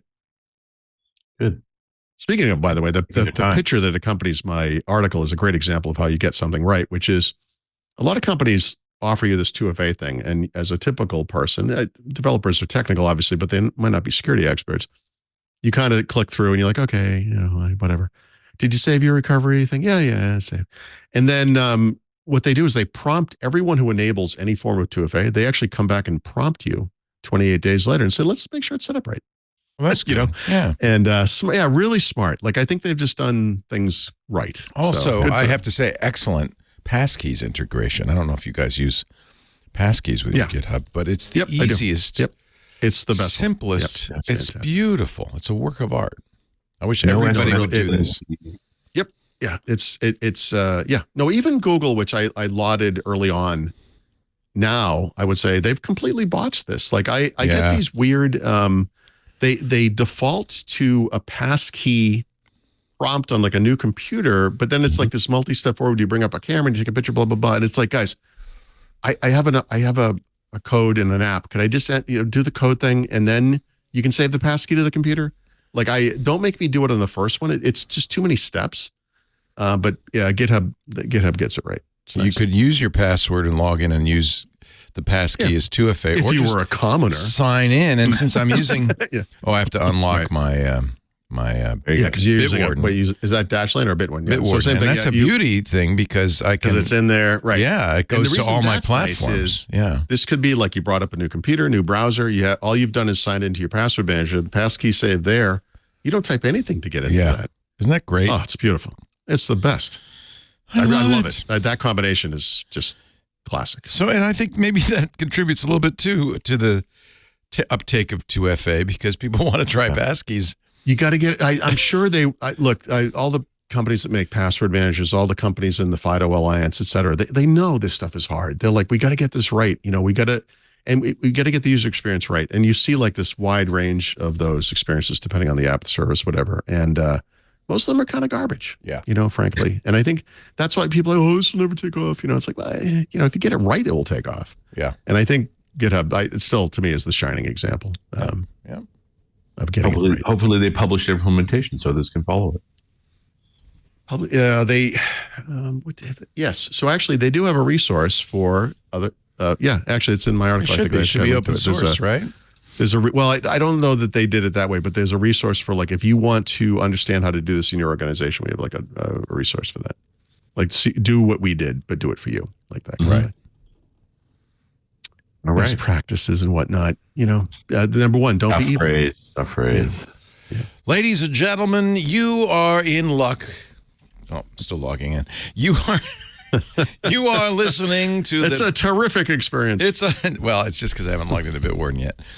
You are listening to the best darn show about Microsoft there is in the universe. Wow. Well, we haven't checked it out past Alpha Centauri, but yeah, I feel comfortable with it though. In the same way that like the NFL is the world champions, we are the champions. That's right. We're the world champions of Microsoft podcasts. Yep. Paul Thurrott, he's on your left. Richard Campbell's on your right, and we are glad you're here. Get ready, fasten your seatbelts. It's almost AI time. AI time begins. You never asked for another cup of my AI. I'd like another cup, please, Paul. I can't remember if they announced this officially, but the Bloomberg, very reliable at least, has said that the European Commission has looked at the Microsoft OpenAI partnership and has decided not to formally investigate it. Interesting. And I can't say I have an opinion on that other than noting that of the big box regulators, the FTC and the DOJ in the United States, and I guess I'll include the UK CMA in this list. I trust these guys the most in the sense that they seem to get it right, so it's fine. I think we discussed this, like you got to look at it. It's kind of weird, it's big money too. And it seems like it was specifically designed to, end run around the regulations or the regulators that would have been on them if they tried to acquire OpenAI, right? It may be as simple as OpenAI just literally was like, yeah, it doesn't matter how much money you have, we're not doing it. But it just looks weird, right? It's a unique partnership, and but they've done their best to try and broaden that, right? They've signed on with all kinds of other AI. Oh my God, yeah, it's ludicrous. Yeah, and I think that's part of it. It's like at some point you say, is this still a unique relationship? Like, do we really want to fight this fight? What's here? Right. And honestly, this next story in some ways is kind of tied to that. And they don't have control, right? They have a non-voting seat. They have an observer seat, but they don't control the company. Although when Satya got angry, everybody stopped. We do have that suspicion of a Grimer Wormtongue style relationship there, but well, I think he's got the button, right? He's like, I can turn off Azure. Then what do you got? Nice. Right? That's true. Don't make me cancel your account, look out. Like you could probably get wound up on AWS, but how quick is it going to be? Yeah, that's a good question. Those exfil fees are going to be serious. How many terabytes do you need to move? Nice. That's true. Yeah. You thought it was bad moving between Chrome OS and Microsoft 365. Watch this. Yep.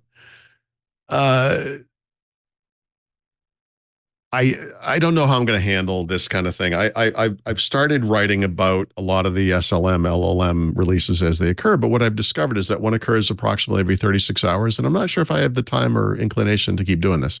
Right. And in this vein, Microsoft, and I think tied to the previous story too, where in the sense that they kind of want to show that they can be independent as well. Right. Has yesterday, I think. Yep. Yes, they released an SLM, as I called it. No one else was calling it this at the time, but it is an SLM that can run on phones. Yep. Okay. A small language model. Mm-hmm. And the weirdness of this, because I cover news and I specifically cover AI stuff, is there were no Microsoft announcements. Right. There was none. Now, by the way, as of this moment, there are. They 12 or 15 hours later, they finally posted some stuff. But at the time, all that Microsoft officially posted was an academic white paper, which I can tell you, fascinating reading. You'll love it. It's almost as good as the Lord. You need a nap. This is the way. Yep. It's brutal. I mean, even the font was designed to put you to sleep. It's crazy. But what they did do was they reached out to every mainstream news organization on earth to see who would bite. And they all did. Like the New York Times wrote a 2,500 word article about how Microsoft is bringing language models down to the phone, which, not to be a jerk about it, is what everyone is doing. There is nothing unique about this at all. Now, in some slice of time, the claim they make, which is a very common claim for this kind of thing, is that they're seeing the performance, reliability, blah, blah, blah, whatever, of ChatGPT 3.5, which we all know is like an older LLM that runs in the cloud. Works pretty well, especially on a narrow Works pretty well. And for something like that on a phone or whatever device, nothing. There's nothing wrong with that. It's excellent. The problem is everyone's doing this. Everyone, anyone who makes language models is doing this exact thing. And every single time one of these things is announced, the claims are always the same. They make they do that comparison depending on what type of language model it is. If it's an LLM, the target is always ChatGPT, sometimes Gemini of whatever stripe. If it's an SLM, we're going after, what are we going after? I don't know. We're going after the previous version of ChatGPT, right? This is the comparison because AI is moving so fast. And to me, the story here was not that Microsoft released another SLM, but rather that the way they were like, how do we not get lost in the news cycle? Because when a day goes by, and by the way, a day went by and another one was announced. I don't know if it was Meta or Mistral. Somebody announced another one, and I didn't look. And I will, because I can't help myself, but I bet it's better than this damn thing that Microsoft released yesterday, because it's a day later, but whatever. That doesn't matter. How would you even bench that? Like, how do you know? Well, just based on in other words, I would compare like how they say how much it is or is not better than something, and then see where I can compare. But because look, I've been doing this for 2 weeks, and I can already tell you it's the same thing over and over again. Yeah. So bravo to Microsoft. They got into Reuters, they got into the New York Times. Normal people reading a paper, well, no, normal people don't read a paper, but normal people reading those publications, wherever they do it on their iPad or whatever, would have seen a story and maybe thought, because who knows, they don't know anything about this business, like, oh my God, like there's been an advance. And it's like, no, there hasn't. No. But some noise. Yeah. So the Phi stuff, and I'm assuming that is how you pronounce it. Yes. Is one of many examples of Microsoft flexing that, look, this has nothing to do with OpenAI. Yeah. No, and I think it's smart, but also this is a move towards right sizing, right? Like I would be way more worried that we were still humming up this peak of inflated expectations if they were talking about a GPT-5 coming out, because where are you going to get the data, right? Like you've already indexed. You're going to index 8chan now? You think that's going to make it better? Like you've already indexed everything you can. There isn't another exponentially larger data set to be had. My favorite data story, which is now over 25 years old, was Jim Gray was still alive and working on the SQL stuff at Microsoft, that genius. And they created something called the Terra Server to show off SQL Server 7, which was the first in-house version of Microsoft's database. The previous ones were based on Sybase. And to prove the prowess of this thing, they had to come up with some gigantic data set. What were they going to use? So someone came up with the idea, well, there are these the countries rather, that at the time, it was not companies, it was countries that have satellites, and they map the earth, and we could go to them. We'll go to the United States. I'll be the best one. And we'll get all of their geolocation data, and we'll map the world. We'll call it Terra Server.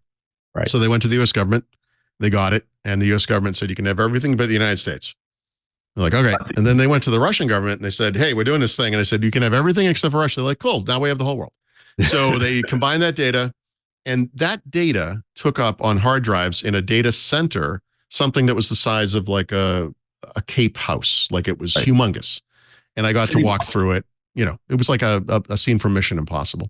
Today, independent companies do, Google Maps, blah, blah, blah, whatever. It's nothing, So yeah, how do you get data? Like what's the version of that today? Yeah. I don't know. Every star in the sky, every space dust speck in the space. I have no idea. I don't know where you go from here. Yeah. I don't know how you scale up. No, and I think that's the thing, is they're not trying now. Now they're right sizing. They're saying, hey, when we try and be the everything, we have more problems. And so now narrowing the scope and sharpening the confidence numbers to say, hey, if you're below 85% confidence, say you don't know.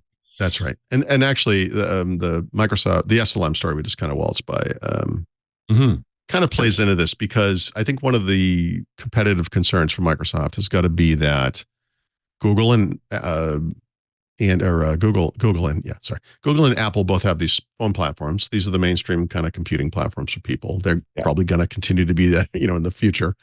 A lot of that stuff's going to run on device, but they're going to do something in the cloud. Google has their own thing, Apple doesn't. And so the companies are lining up.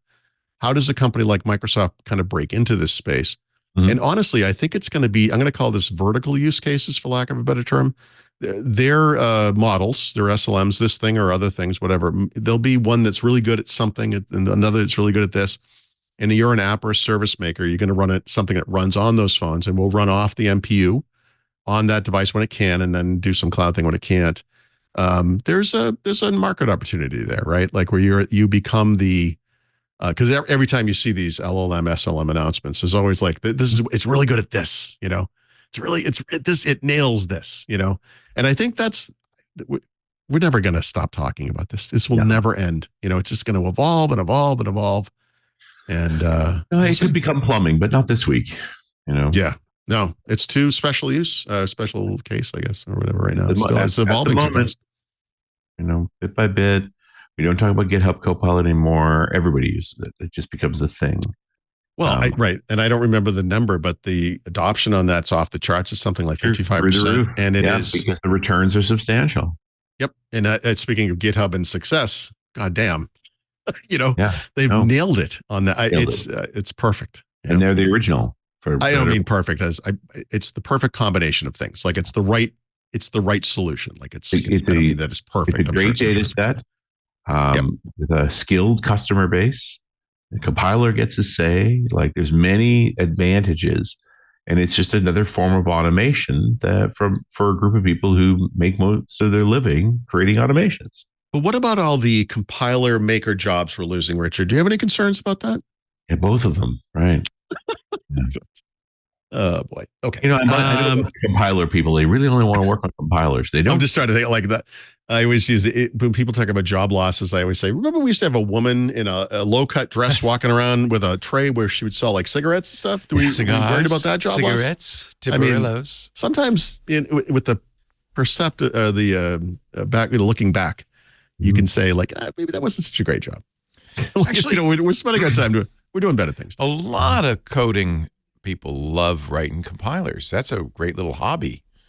Writing your own compiler. I don't know. I mean, how many get used, but if you're doing this as a hobby, I would say you're a nerd. Well, get outside, idiot. But no, I would say no. There's a whole wellspring of ideas there because there's all these legacy computer science courses. I mean, that's a very common assignment. Yeah, there you go.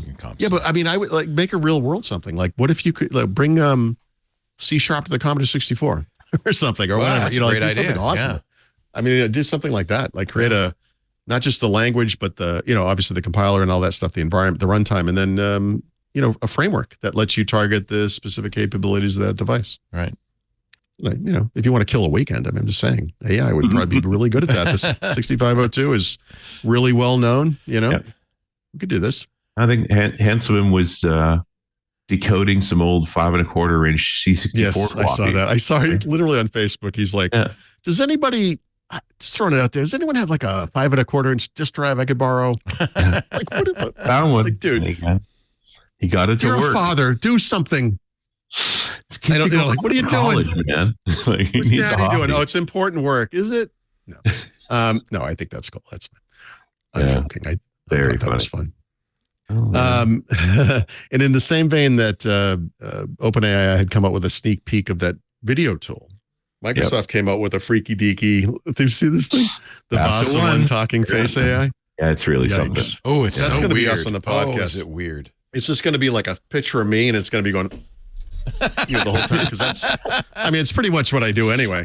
And then train it with like 3 words, and then it will just say things like literally all the time, or I don't know. Like, wow.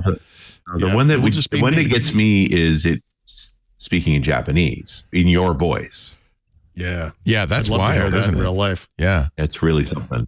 It's the only way I'm going to hear it.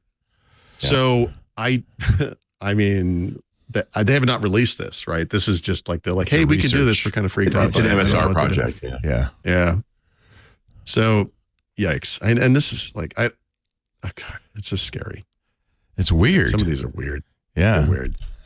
Yeah. My favorite is the singing Mona Lisa. Uncanny about them. Yeah. Well, Yeah. it's Uncanny Valley.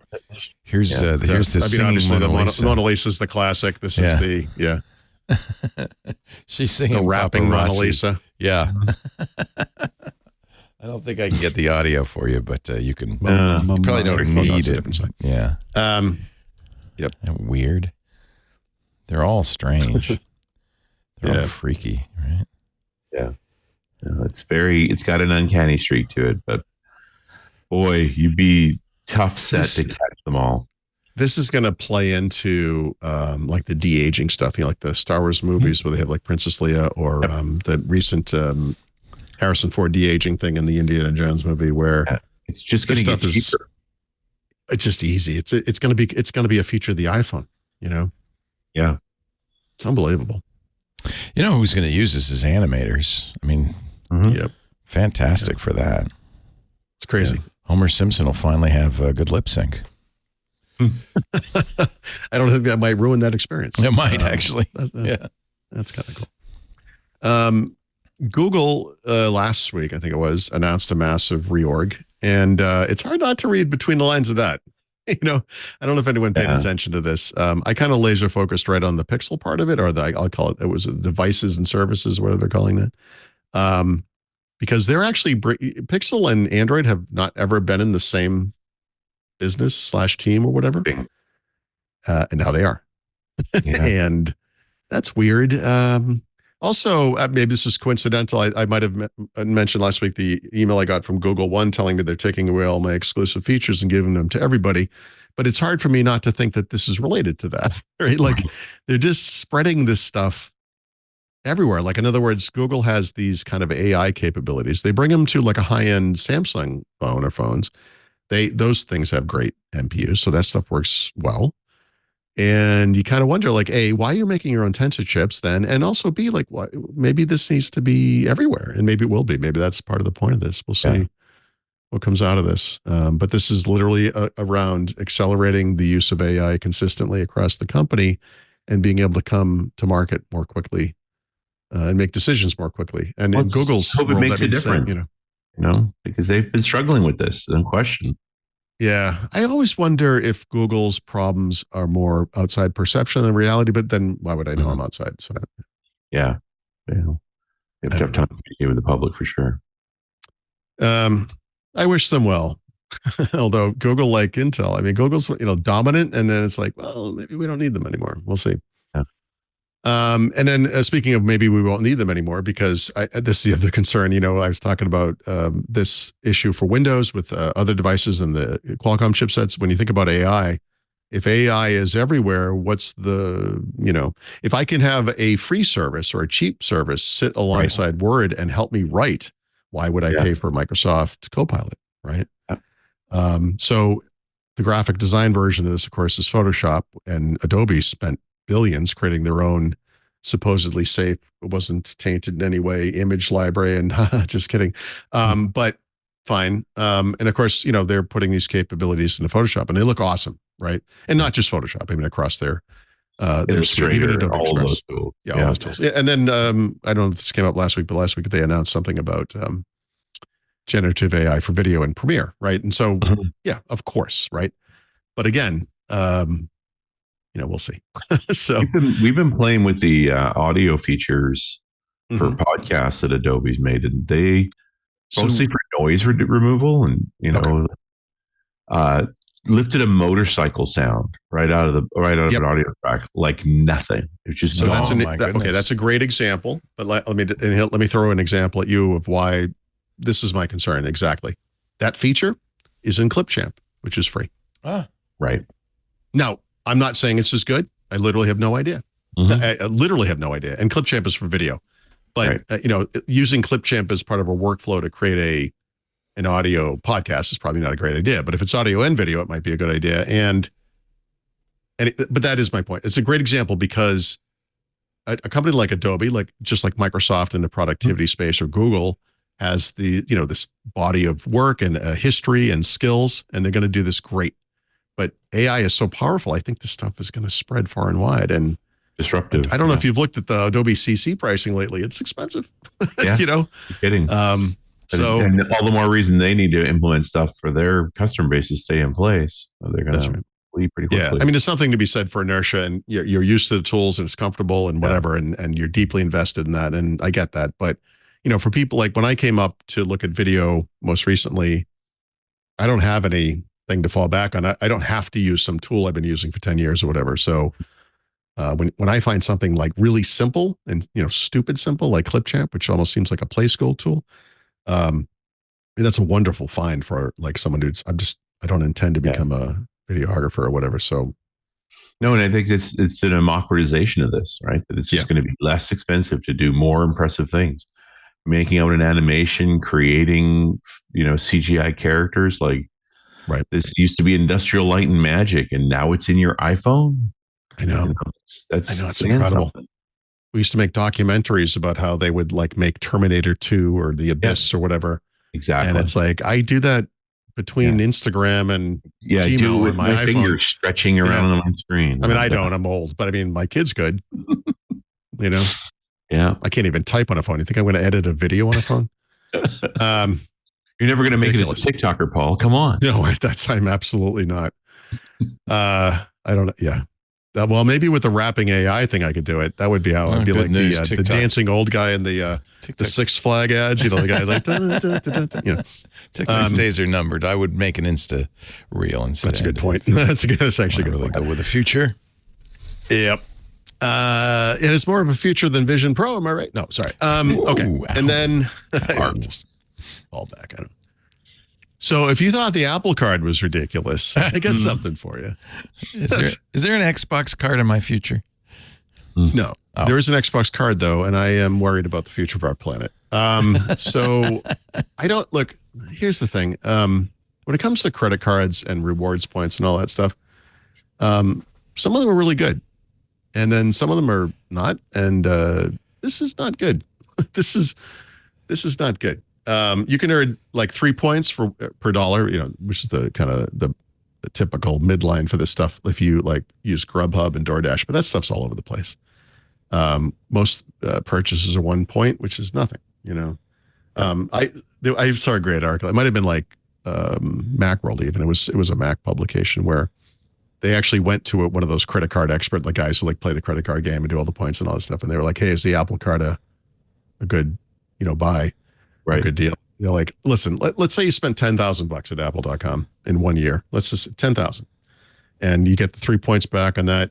It's like, it's $300. It's like, what are you out of mind? How do you mind? Like when my wife and I, my adapter, that's about it. We all, or like a cleaning cloth or something. Like everyone's different and everyone has different needs and everyone does different things. But like, we use a Costco card for a lot of stuff because, Costco gas and blah, blah, whatever it is. But Amazon, we have an Amazon card for Amazon purchases, whatever. But, one of the things we've done is like we fly to Mexico a lot. It's always the same airline. We use that card a lot. And I mean, you get benefits. Here's the benefit. I believe, I could be wrong, but I think of the last, let's say 8 sets of flights, we flew business class, 7 of them. And the other one of those seats was free. Right. So that's why you do it. So we're not spending any more money. We're just spending it on that card. So the Xbox, if you want to have a MasterCard that has an Xbox logo on it, I mean, go to town, but don't do this thinking you're going to. There's no like free games in the end. No, there's little dip things. I mean, it's just, my point is like you can redeem points for Xbox stuff, but there's better ways to do this. Just don't. Yeah. Yes, exactly. Just buy them. If you just want to get cash, I mean, just use a Costco card. They give you, I think they give you a check once or twice a year, whatever it is. Spend that on Xbox games. That's a much better deal. Yeah, much better deal. You'd make out, and that's without me even thinking about it. There are probably other deals that are even better. So anyway, it exists is my only point. And actually, my other point is don't do it. Look, if you want to play this game, do. I mean, and do it right. But this is not one of this. This is not a solution. Indie game part of Xbox is called ID at Xbox, and they are doing a digital showcase in tandem with IGN next week to promote some of the upcoming indie games for the Xbox platform. So I feel like we're in a time period now where two things are happening. One, every 2 weeks, there's a new showcase for games. And two, none of them are for Activision Blizzard games. What's happening? What are you doing? I was going to ask. What are you doing? You snuck that one in, Paul. Come on. Listen, I pay $15 a month for Xbox Game Pass Ultimate. I want this money back. I don't. Where is it? Where's the stuff? Maybe by October. Jeez. And I think this came up last week, but my wife and I started watching that Fallout TV series. Oh, yes. Brilliant. I love it. And I will say, video game movies there aren't as many comic book movies. I think this came up, but most of them are garbage, right? And the Last of Us TV show was a breakthrough, wasn't it? It really was. It got some criticism for being an almost like shot-by-shot remake of the game. Which honestly, I never played the game. So to me, I was like, who cares? Like that doesn't bug me. The Fallout TV show, I sort of assumed it was going to mirror one of the games. It doesn't. If you look at the history or, the fake history of the games, it comes right after the last game chronologically. I think it's really well done. My wife thinks it's a little violent. It's extremely violent. Yes. Yeah, there are it's adult holes and Yep. Yeah. Heads crushed and blown up. And the amount of damage that happens to heads in this movie, I think has already surpassed Game of Thrones. Like it's kind of crazy, but you know what? It's super high quality. It's really well done. I love the alternate history thing. This is clearly like a 1950s US transistor-based future where everything was, nuclear war, blah, blah, blah, whatever. Yeah. Awesome. I love post-apocalyptic stuff. So the only thing that would be better is if the apes from the Planet of the Apes rode over the hill at the end of the last show of the season, and then we can see what happens next year. But it's post-apocalypse with that sort of neo chrome, like steampunky kind of retro futurism. Yeah, it's fantastic. I love it. It's really fun with some country music thrown in. So how can you go wrong? There's also a lot of good kind of drama to it. This and without giving anything away, I mean, just these kind of secrets about like the vault next to the vault from the main character's vault, and the what actually happened there. Like I just think it's really well done, and it's a good story, well told. Never played the games, Halo TV series, really not so much. Game. The Doom movie, right, with the Rock, where for like 1 minute you see the first person view, a little goofy, not great. The first Resident Evil movie with Mila, I thought was very good. I actually really like that movie. Yeah, and then they go off a cliff and then go way past the cliff and keep going down somehow. But this is very good. I think people, I would look at it. It makes you want to play Fallout again, though, doesn't it? It does. And by the way, Fallout adoption has exploded in the way of this game. I think it was like I don't remember the numbers, but like the amount of people playing the game has exploded. Like it's really good. I'm playing the mobile version is cute, and you get a Vault 32 uniform, so I can. They're promoting the. So TV is this show. What kind of a game is this? Like what do you call this? You're in the vault. You're a vault master, and so you've got your vault. It's a kind of. No, I mean, like, it's not a shooter. No. It's a resource game. So you get people see somebody showed up at the door, and then I got to drag him in let me put him in this living quarters here, and you have to create energy and food and water, and then there's a whole bunch of there's stuff it's a survival game, I guess is how you would. Right. It's actually a pretty deep game. Yeah, it's a resource game. It's actually a surprisingly good game. And as you get, I love the whole aesthetic. The screen, it's got the same, looking at that, which kind of emulates like a CRT, and you can zoom in, so you can see the guys are in there. I can level all the electronics are humongous because they have transistors in them. Yeah. It's just like I think it's fun. Like I had played this before and I downloaded it again because after the TV show, I said, you start watching it. You're like, oh my God. Fallout. Yeah. It's a good world. It's a good space for a number of seasons. Like they could go in all kinds of directions. Oh yeah. That's the nice thing about not following the plot of the game is that's true. Really they've just got the world of the game. I sort of assumed the first season would be like whatever game and you're in whatever place. And then we go to like West Virginia and then Boston and Atlantic City, whatever it is.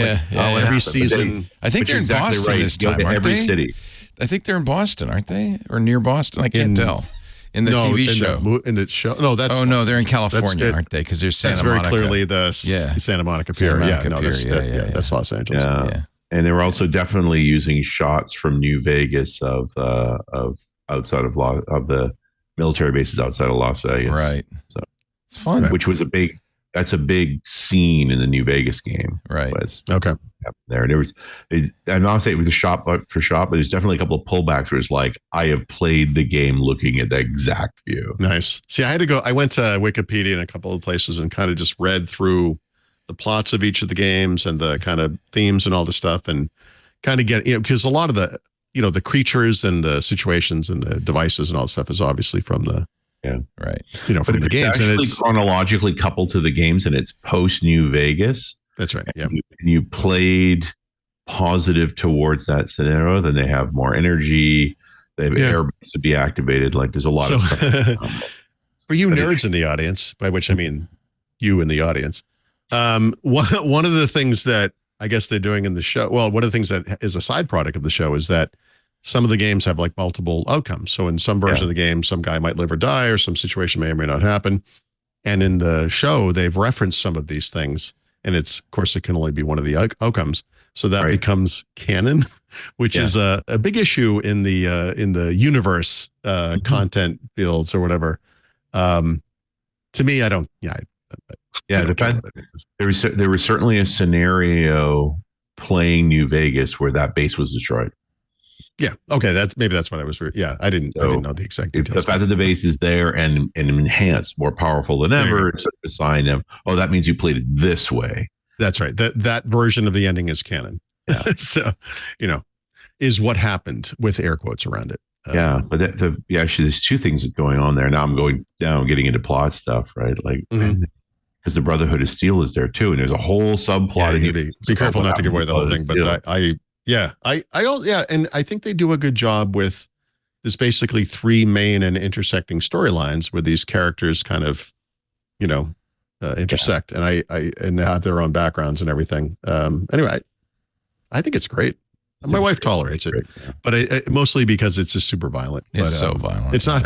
It's not her type of show, but I think she recognizes just the quality of it. It's good. It's well made, and the actors are all great, and the story's great. And I love her. She's adorable. The lead. Yeah, the main one. Yeah. It's funny because that's why my wife likes it. Is because it's so violent. Lisa loves the violence. She loves. Oh wow. She said, "Oh, this is great. Yeah." I'm gonna have to do like a horror movie marathon sometime. She was teaching our. She was showing our son Saw when he was like 6. I mean, she loves that stuff. One of my top 3 parenting moments was watching The Shining with my daughter for the first time, and she might have been 8 to 10, whatever year, whatever age, and we're watching it together. It's just us, and it's lights are on. That's a terrifying film. Yep, it's one of the best movies ever made. And there's a scene where the little kid goes in a room and it says red rum written in probably lipstick or whatever, or just maybe in the finger or whatever, and she says, we're just sitting there, and she goes, what does that mean? And I'm like, we'll find out. She goes, we're going to find out, right? And I paused it, and I was like, you don't know what that means. You're experiencing this for the first time. Like if I could selectively wipe my memory and watch like Star Wars again for the first time, I would do that every weekend. And I was like, I'm going to get to see this. Like you're going to understand like that. Isn't that nice? Awesome. It's a wonderful feeling. Here comes Lisa. He didn't watch Saw. He was watching Halloween. Actually, he always wants to watch Saw, right? If you finally let him watch Saw? When he was older. Well, I mean, Well, correction. I apologize. Not mean to cast aspersions. Red rum. Awesome. I would say people that hate horror movies, you got to watch The Exorcist, and you have to watch The Shining, and actually the original Halloween. I would throw that in there too. First Exorcist. First Exorcist. And and what was the one with Damien? The Omen, the original Omen. 1976. First Omen. Gregory Peck. Yeah, classic. Great. Actually, the first two. Second one's great too. Yeah. Yep. I'm getting chills just thinking about it. All right. Guess what? We're here. The back of the book is coming up next. But first, can I beg for a little bit? I'd love to have you as a member of Club TWiT. You guys weren't here, but Sunday we had the open studio and we had a bunch of people come by. We all went to Lagunitas afterwards. And it really brought home to me something I've known always, but it really brought home to me how cool our Club TWiT members are. Smart, accomplished. It's a wonderful hang. And it's one of the great reasons to join Club TWiT. Of course, you get ad-free versions of all the shows, and you get the additional stuff like Stacy's Book Club coming up tomorrow. You still have time to read the Babaverse. It won't take you long. We Are Legion, the first volume of the Babaverse, which is a great book. We're going to talk about that tomorrow on Stacy's Book Club. And then pick another one. We give you video versions of Paul's Hands on Windows. Everybody can listen to Hands on Windows. You want to see the pictures, join the club, things like that, because we're trying to give you some bonuses. But more and more, I realize the Discord and the smart people in there really is worth the price of admission. If you've got a question, if you want to talk about a topic that geeks are into, and it doesn't have to be our shows, everything from coding to anime to travel, hard liquor, spirits, beer, they're in there, and they're wonderful, smart, great people. So if you're looking for a community to join, really the TWiT community is the best. And you can really get into it by joining the club. Now, the main reason the club exists, that $7 a month makes a big difference in our ability to continue to produce shows and to produce new shows for you. We really want to do that. I think the times, they are a-changing, and as things get more and more interesting in the tech sphere, I think you need, I know I do, a place to go to listen, to learn about this stuff, to hear journalists who know their stuff talk about it without fear or favor. We are not, we're not Twitchers. We're not tubers. We have, no investments in these companies. We cover the companies with absolute objectivity. And I think that that's even more important now than ever. If you want to support us, if you want to join this great, vibrant community, $7 a month, go to twit.tv/club TWiT. And that's all I'm going to say about it. I don't want to harangue you. But it helps us an awful lot. We really need your help. And I think it's a great benefit. All right, let's continue on with the back of the book, as I like to call it, and Paul Thurrott's tips and picks. Paul? Someone just sent me a cartoon that it's like 2 panels, and it's like, my daughter says you work at Microsoft. He's like, yes, I do. What do you work on? The new Outlook. He says, you have exactly 10 seconds to get the F out of my house.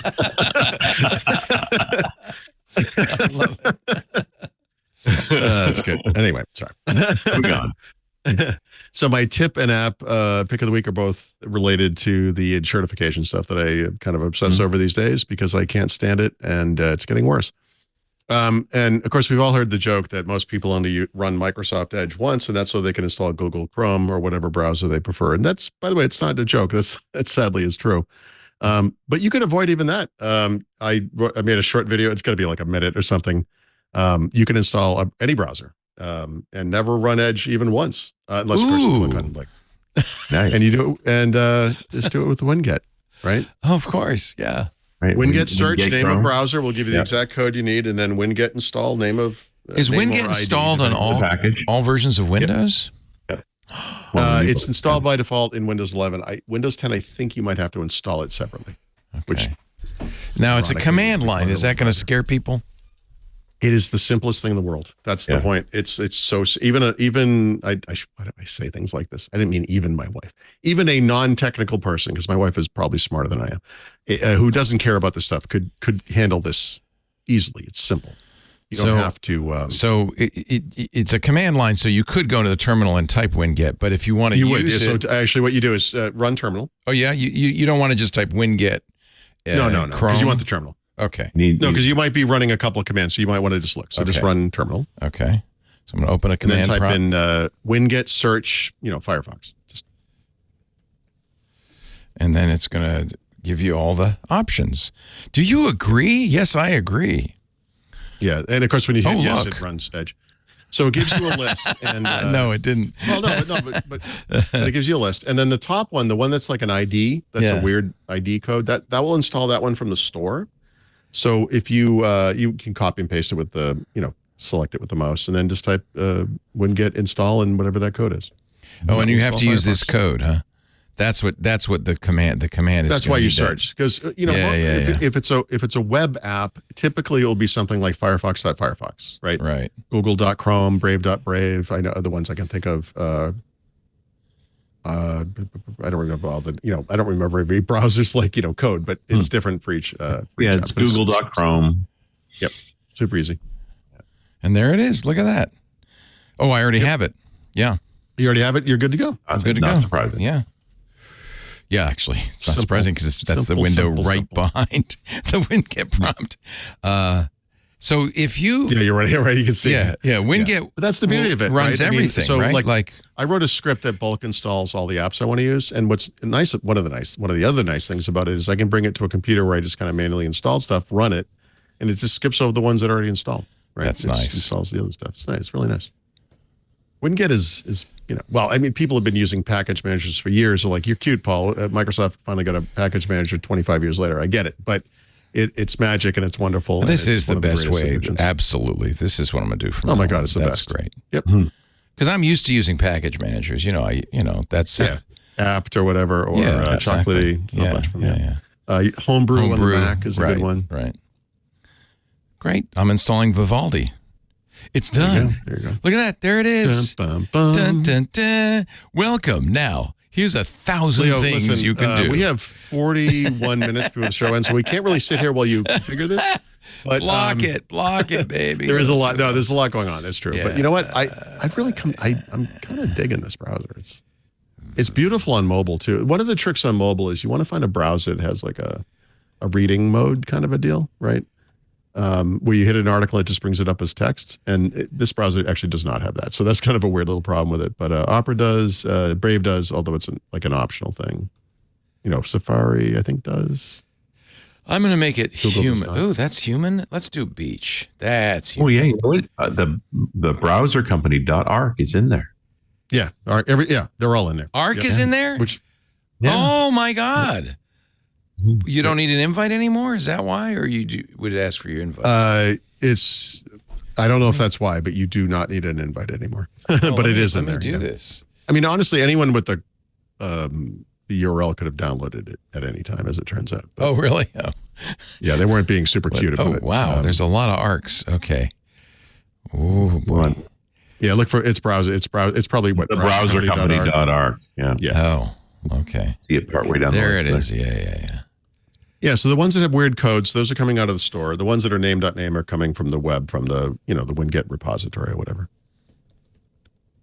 But again, like I said, it's kind of a joke tip in a way, because like, honestly, who cares? But if you're so offended by Edge, and God love you, you don't even never have to launch it, not once. Yeah. This is a awesome. tagline for you. You never have to launch it once. Not on my computer. Hey, this is great. And if you're on Windows 10, you can install Winget. And I think so. Like when I brought up Windows 10 a few weeks ago, I'm pretty sure I had to download Winget. I don't think it was included. Where's my ARC?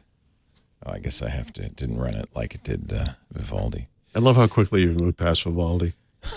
Configured it, and I'm done. Yeah. It's really colorful. I'm done. Hey, is there a deer in that woods? No, it's just a log. Oh, fun. There's Arc. Hello, Arc. Look at that. So my app pick is oddly related. Well, not oddly. It's related to it, but oddly, these didn't happen together. The Edge Winget thing I did a week ago, and then since then, NT Dev, who previously created something called Tiny11, which is a customized version of the Windows 11 install ISO, created something else called Tiny11 Builder. So the problem with downloading an ISO from someone who's not Microsoft is you don't know, right? You don't know what's on there. So what this tool is a PowerShell script that uses Microsoft's own deployment tool. So you have to download the script, which is nothing, and then 2 tiny little utilities that sit in the same folder. You run the script, and then it says, well, which one do you want to install? Home, Pro, which language, yada, yada, yada. And then it creates a custom ISO for you on the fly. And because it's a PowerShell script, you can A, look at it, make sure it's not doing anything stupid, but also B, you could potentially have not done this, customize it, right? So the goal of Tiny11 is to make the Windows 11 install as small as possible, and also to bypass some of those hardware restrictions during setup. I don't really have these concerns. Like I have good computers, right? So I'm not worried about running Windows 11 on a 4 gigabyte system or whatever it is. But the way he accomplishes this goal is to remove a bunch of the stuff that comes with Windows 11. And it's also a really clean install in the sense that like the start menu has like 2 or 3 icons on it. There's no crapper, obviously. There's no Edge or OneDrive, interestingly. So I tested it over the weekend. It doesn't actually solve the big problems I have. And there are too many ways for me anyway, to make Edge kind of occur, out of the blue, because it can't install, right? Edge disappears. Which is weird because when I did Tiny11 back in December, there's no Edge. Same thing. It's the same type of install. There's no Edge. That thing's still going strong. I used it fairly regularly. It's all up to date. Edge has never occurred on that computer, but the 2 times I clean installed with Tiny11 Builder, I got Edge to pop its ugly head up somehow. And I think if you run a like Clipchamp or Media Player and some other apps, use the WebView 2 runtime that is included with Microsoft Edge. And if you don't have Microsoft Edge installed, it will actually just auto-install that component.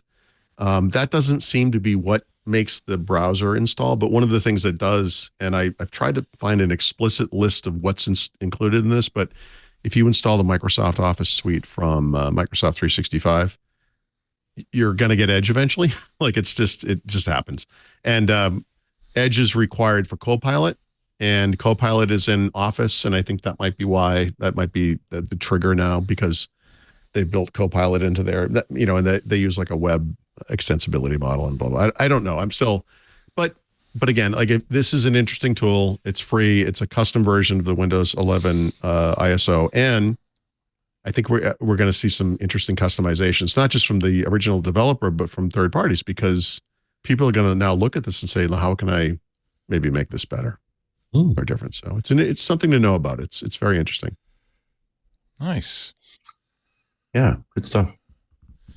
All right. I guess that's time for you, Mr. Richard Campbell in Sweden, where it's the middle of the night. Yeah, it's getting late. Yeah, no two ways about it. Definitely getting late. This week's show, 929, I did actually back at the MVP Summit in person with Sydney Smith, who's one of the PowerShell principals. And we were talking about the new version of PowerShell is about to be released, which was 7.4. It's out now. And both version 6 and 7 came out as more open source cross-platform versions of PowerShell. So a lot of folks stuck with 5.1. If you only were a Windows shop, and that's what you use PowerShell for, because in order to make it cross-platform, they took away a lot of features. And so there's been a non-trivial amount of folks that stuck around with 5.1. In the meantime, they've gone on and added a lot of new features. The big thing about 7.4 was 2 features that have been in development, sort of in beta, available for you to grab beta bits for in PowerShell 7, both PS Resource Get and PS Readline. I finally got to their sort of 1.0 part. So we were talking about that. But in some ways, we kind of hijacked our own conversation. It was like, when are we going to get people off of 5.1? And Sydney was pretty insistent. It's like, we're in feature parity now. You're giving up nothing. In fact, you're gaining a whole bunch of stuff. So a couple of versions down the path now, it's time to really start, if you're on 5.1, start looking at the latest version, because it'll do everything you currently wanted to do and many things you never hoped you could do. So it was a fun conversation. She's brilliant as always, deeply immersed in in taking the product further. So much more, very secure version of PowerShell, very capable, and runs fine on a Mac. It'll even do security settings in Linux, and it's got all the parity features from the old version in 7 now. So nice. Well worth your time. Nice. Yeah, PowerShell 5.1 is like .NET Framework 4.8. Oh, whatever, right? It's like exactly, you're exactly right. Cockroach, just continuing. And it's never going to go away. It also, 5.1 comes with everything. So you don't have to go get the current versions. And a lot of folks are just not even familiar with going and fetching a new version of PowerShell. I mean, they advertise it in terminal. If you go get the version on the web, right? Because it's like Windows PowerShell and PowerShell, or something like that, like different, different brands. Better in every way. Bigger. It's newer, so it's better. Yeah, let's go now to the Glens of the world, I think. Yes? I've been holding off doing the Divin because I haven't opened any bottles, and I'm going to get them home first. And we had a good time last week, a couple weeks ago doing the Dalwhinnie, and then we went to Four Roses. So I figured I'd dip back into that classics collection with the Glenkinchie. Now, this is a lowland whiskey, and just as a little bit of a reminder, this distillery is actually quite close to Edinburgh. Edinburgh and Glasgow are all the areas that we call the lowlands. There are very few distilleries in there today. There used to be many more. They're down to maybe about 6 operating, although the rumor has it that the Rosebank distillery is going to open up again, which is exciting. Lowlands, one of the original regions. There used to only be 4 whiskey regions they sort of defined. The Lowlands was that area around Edinburgh and Glasgow, Fife, Dumfries, Galloway, that kind of thing. In the past, we talk about Auchentoshan, which is also a lowland whiskey. And then Islay down in the southwest, island with very few trees. That's why they're so heavy on the peat. We've talked about Bowmore and Portiskeg. And then east of Islay is Campbelltown, which is the peninsula on the south part, a little more protected. So they have more options there. And again, another place that used to have a lot of distilleries, but is down to like 3. And then everything else was called Highlands, which they've now sort of divvied the Highlands up. The Highlands encompass this huge area above the big cities in the Highlands and all the way up onto the coast. So that's 75% of distilleries these days. So the Spey side is recognized separately from the rest of the Highlands because it's along the Spey River. It by itself is 60 distilleries in a relatively small area. And then I think it's only fair to carve the islands off on their own, which most people do these days. So that stretches from just north of Islay with Arran and Jura, Mull, Orkney, all the way up to Skye, which is in the northwest, which is where Talisker is. And all make a unique kind of whiskey themselves. The island whiskeys tend to be a bit peatier, not as peaty as many Isleys, saltier. And that makes the Highlands a bit more of a consistent version now, even though you're still talking a very big region when you talk about Highlands. But we were talking about a lowland. We were talking about one of the few, the Glenkinchie. Things to know about it. Well, it's owned by Diageo because it was once owned by United Distillers since it was part of that collection. Although Diageo refers to Glenkinchie as one of the 4 corners of Johnnie Walker. And so Diageo is one of the largest owners of Scottish distilleries. They make one of the most popular scotches in the world, Johnnie Walker, with a variety of versions, which they use by blending many distilleries' whiskeys into it, and most of which have no visible brand, ones you've never heard of. The 4 corner distilleries of Johnnie Walker are Glenkinchie in the Lowlands, Cow Ila in Islay, Clynelish in the Highlands, and Cardew in Speyside. Interesting, and most people haven't heard of Cardew. Clynelish too is pretty rare. Cow Ila has a good brand. Fairly well known, but those are the 4 pillars. The Glenkinchie distillery itself is fairly old. 1825 is the first mention of a distillery in that location, about 15 imperial miles southeast of Edinburgh. It was called the Milton Distillery when it first opened, but within a decade or so, it was renamed to Glenkinchie in the perversion of names in that particular area. Went bankrupt a few years later, 1853, and then it was sold to a local farmer who made it into a sawmill. And it stayed a sawmill for 30 years or so. 1881, a group of Edinburgh investors bought it and converted it back to a distillery, calling it Glenkinchie once again, and it continued to function through there. It stayed in business through the Prohibition, It was one of the very few distilleries that was allowed to operate through World War II. It, like most distilleries, modernized in the late 60s, 70s, stopped doing its own maltings, improved some of the technology. Today, it's still a fairly simple distillery, mostly a 70s, 80s technology distillery. It has one big 9-ton mash tun, one of the biggest ones in the industry, 6 washbacks, and just one pair of stills. It puts out 2.5 million liters of spirits a year, of which 90% of which goes into Johnnie Walker blends. So the few bottles that you see on the shelves of Glenkinchie, you can get in the U.S., represent a very small portion of their overall production. For the most part, it was not a well-known distillery until the United Distillers did their classic malts in the 1980s. And back then, the classic malt they refer to for the lowlands was Glenkinchie 10, which you really can't get anymore. I went searching on the rare whiskey sites for Glenkinchie 10 from the 1980s, and occasionally you can find a bottle for about $500 US, which I would not pay. There's no reason to buy that. They do make distillers editions once in a while, usually with some interesting finishing barrels, and they'll be about $150 or so. But the standard product is a 12, and it is absolutely a classic lowland, which is to say, it tends towards the lighter side, sort of grassy and fruity notes, not too big, not too harsh, not a real strong flavor. It's only coming in at about 46%, so it's not going to punch your eyes out. You know, it's a nice, gentle dram when you can count on, like the Dalwhinnie. It's just approachable and about $80. So not the cheapest bottle of whiskey out there, but not the most expensive either, and something a little different. You know, we generally drink, you're either into the peat and you're drinking your Islay, or you love the Spays with their big, rich sherry casks and so forth. This is neither of those. This is real simple whiskey, old style, but it's good. You should try some. Okay. I'll do it right now. Malts.com, because it's Diageo. That's the Diageo site. Yeah, we were there for Dalwhinnie as well. Yeah. Hey, thank you, Mr. Richard Campbell, host of Run As Radio and .NET Rocks at runasradio.com. Great to have you on, as always, from Sweden. Safe travels home.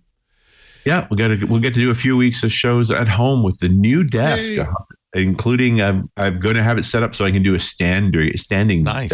Nice. Well, Did you try that on? Are you going to stand for 2 hours or whatever it is? Like, yeah, yikes. I think so. 2.5. Oh, I'd be a little nervous about that. Did you get a custom desk or something special?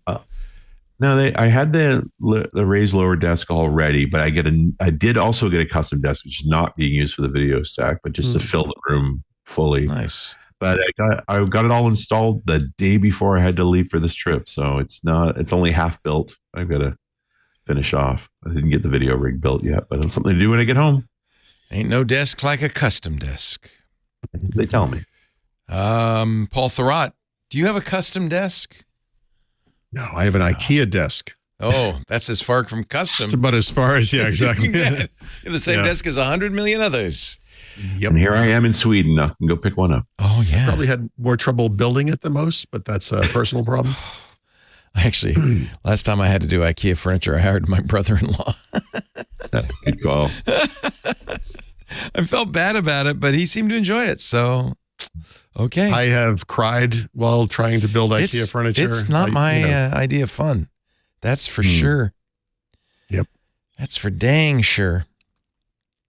Paul is at thurrott.com, THURROTT.com. Become a premium member for the best experience. I am, and it's worth it. You should also check out his books at leanpub.com. That includes Windows Everywhere, a tour through the history of Windows by its programming languages. You can also get is that correct characterization? That was my sense. I mean, it's not, it's more like it. I mean, that's part of it. It's sort of like a history of Windows as seen through the eyes of almost developers or the people who are writing apps for it. And there you go. The forces inside and outside of Microsoft that most normal people don't know about that kind of cause things to change over time. It's a very special book. I think I wrote it, so obviously I've been rereading parts of it because I'm going to be updating it soon. And I got to say, That's like good. it. You did a good job, my friend. You did a good job. I know it's a weird thing to say about your own. And I know because I'm a premium member, and a lot of it was on the premium, as you were right. Yeah, that's right. You can also join Paul and Richard right here every Wednesday, 11 a.m. Pacific, 2 p.m. Eastern. That's when we record Windows Weekly. The stream live at YouTube, youtube.com/twit. Smash the bell. I just like saying it. Smash the bell. And that way you'll get a notification when we go live. All of our shows. I know you're cool when you say stuff like that. Smash the bell, kids. They're talking the language of the youth. Yeah. We also are on YouTube as a dedicated channel. A great way to share clips. And we encourage you to do that. It's a great way to turn other people on to this greatest show within the astronomical units of the solar system. That's a disappointing qualifier, but okay, fair enough. Okay, in the universe, the greatest Microsoft show in the universe. It's just so much easier when you say that. There you go. Why? Why not? We don't have to qualify it. Who's going to challenge us? And if they do, hey, that's news. What else? Oh, you can subscribe in your favorite podcast player. That's another way to get it. And actually, that's a great way. There's audio and there's video of every show. Don't forget Paul's Hands on Windows show. Open to all now. You can subscribe to the audio. And if you're a club member, get the video as well. It's a really good show. You did a whole thing on Clipchamp, which is fantastic. Now I'm going to be doing more soon. Are you? What are you doing now? What do you remember? Because you recorded ahead of time, so you may not know. Kevin probably knows. I don't remember what I do anymore. I'm doing more tomorrow, but let me see what the last ones I did were. I did Copilot's tips and tricks. Copilot. There you go. Windows 11 fixes and workarounds. Top 5 Windows 11 inbox apps. Not see. You should be subscribing to that. Email apps. That's a great show. You should be subscribing to that. It's fantastic. What else? Is there anything else to say except thank you for joining us? Thank you to our Club Twit members who make this show possible. Don't forget tomorrow, Stacy's Book Club members. We'll see you there, 2 in the afternoon Pacific, 5 p.m. Eastern. We're going to talk about the real Dennis E. Taylor's incredible We Are Legion, the first book in the Bobaverse series. It's very fun. And you know what? Even if you haven't started it yet, you could start right now and you would enjoy it. You might even stay up all night. It's a romp of a book. It's a romp. Truly. It's kind of a nerdcore in the same vein as The Martian meets Ready Player One kind of a thing. Wow. It's good. A lot of sciencing. I guess I want to talk more, but I shouldn't because we're done. Thanks, Richard. Safe travels. Thank you, Paul. Stay where you are. Thank you, everybody else, for being here. We'll see you next week on Windows Weekly. Bye-bye. Hey, I'm Rod Pyle, editor-in-chief of Ad Astra Magazine, and each week I join with my co-host to bring you This Week in Space, the latest and greatest news from the final frontier.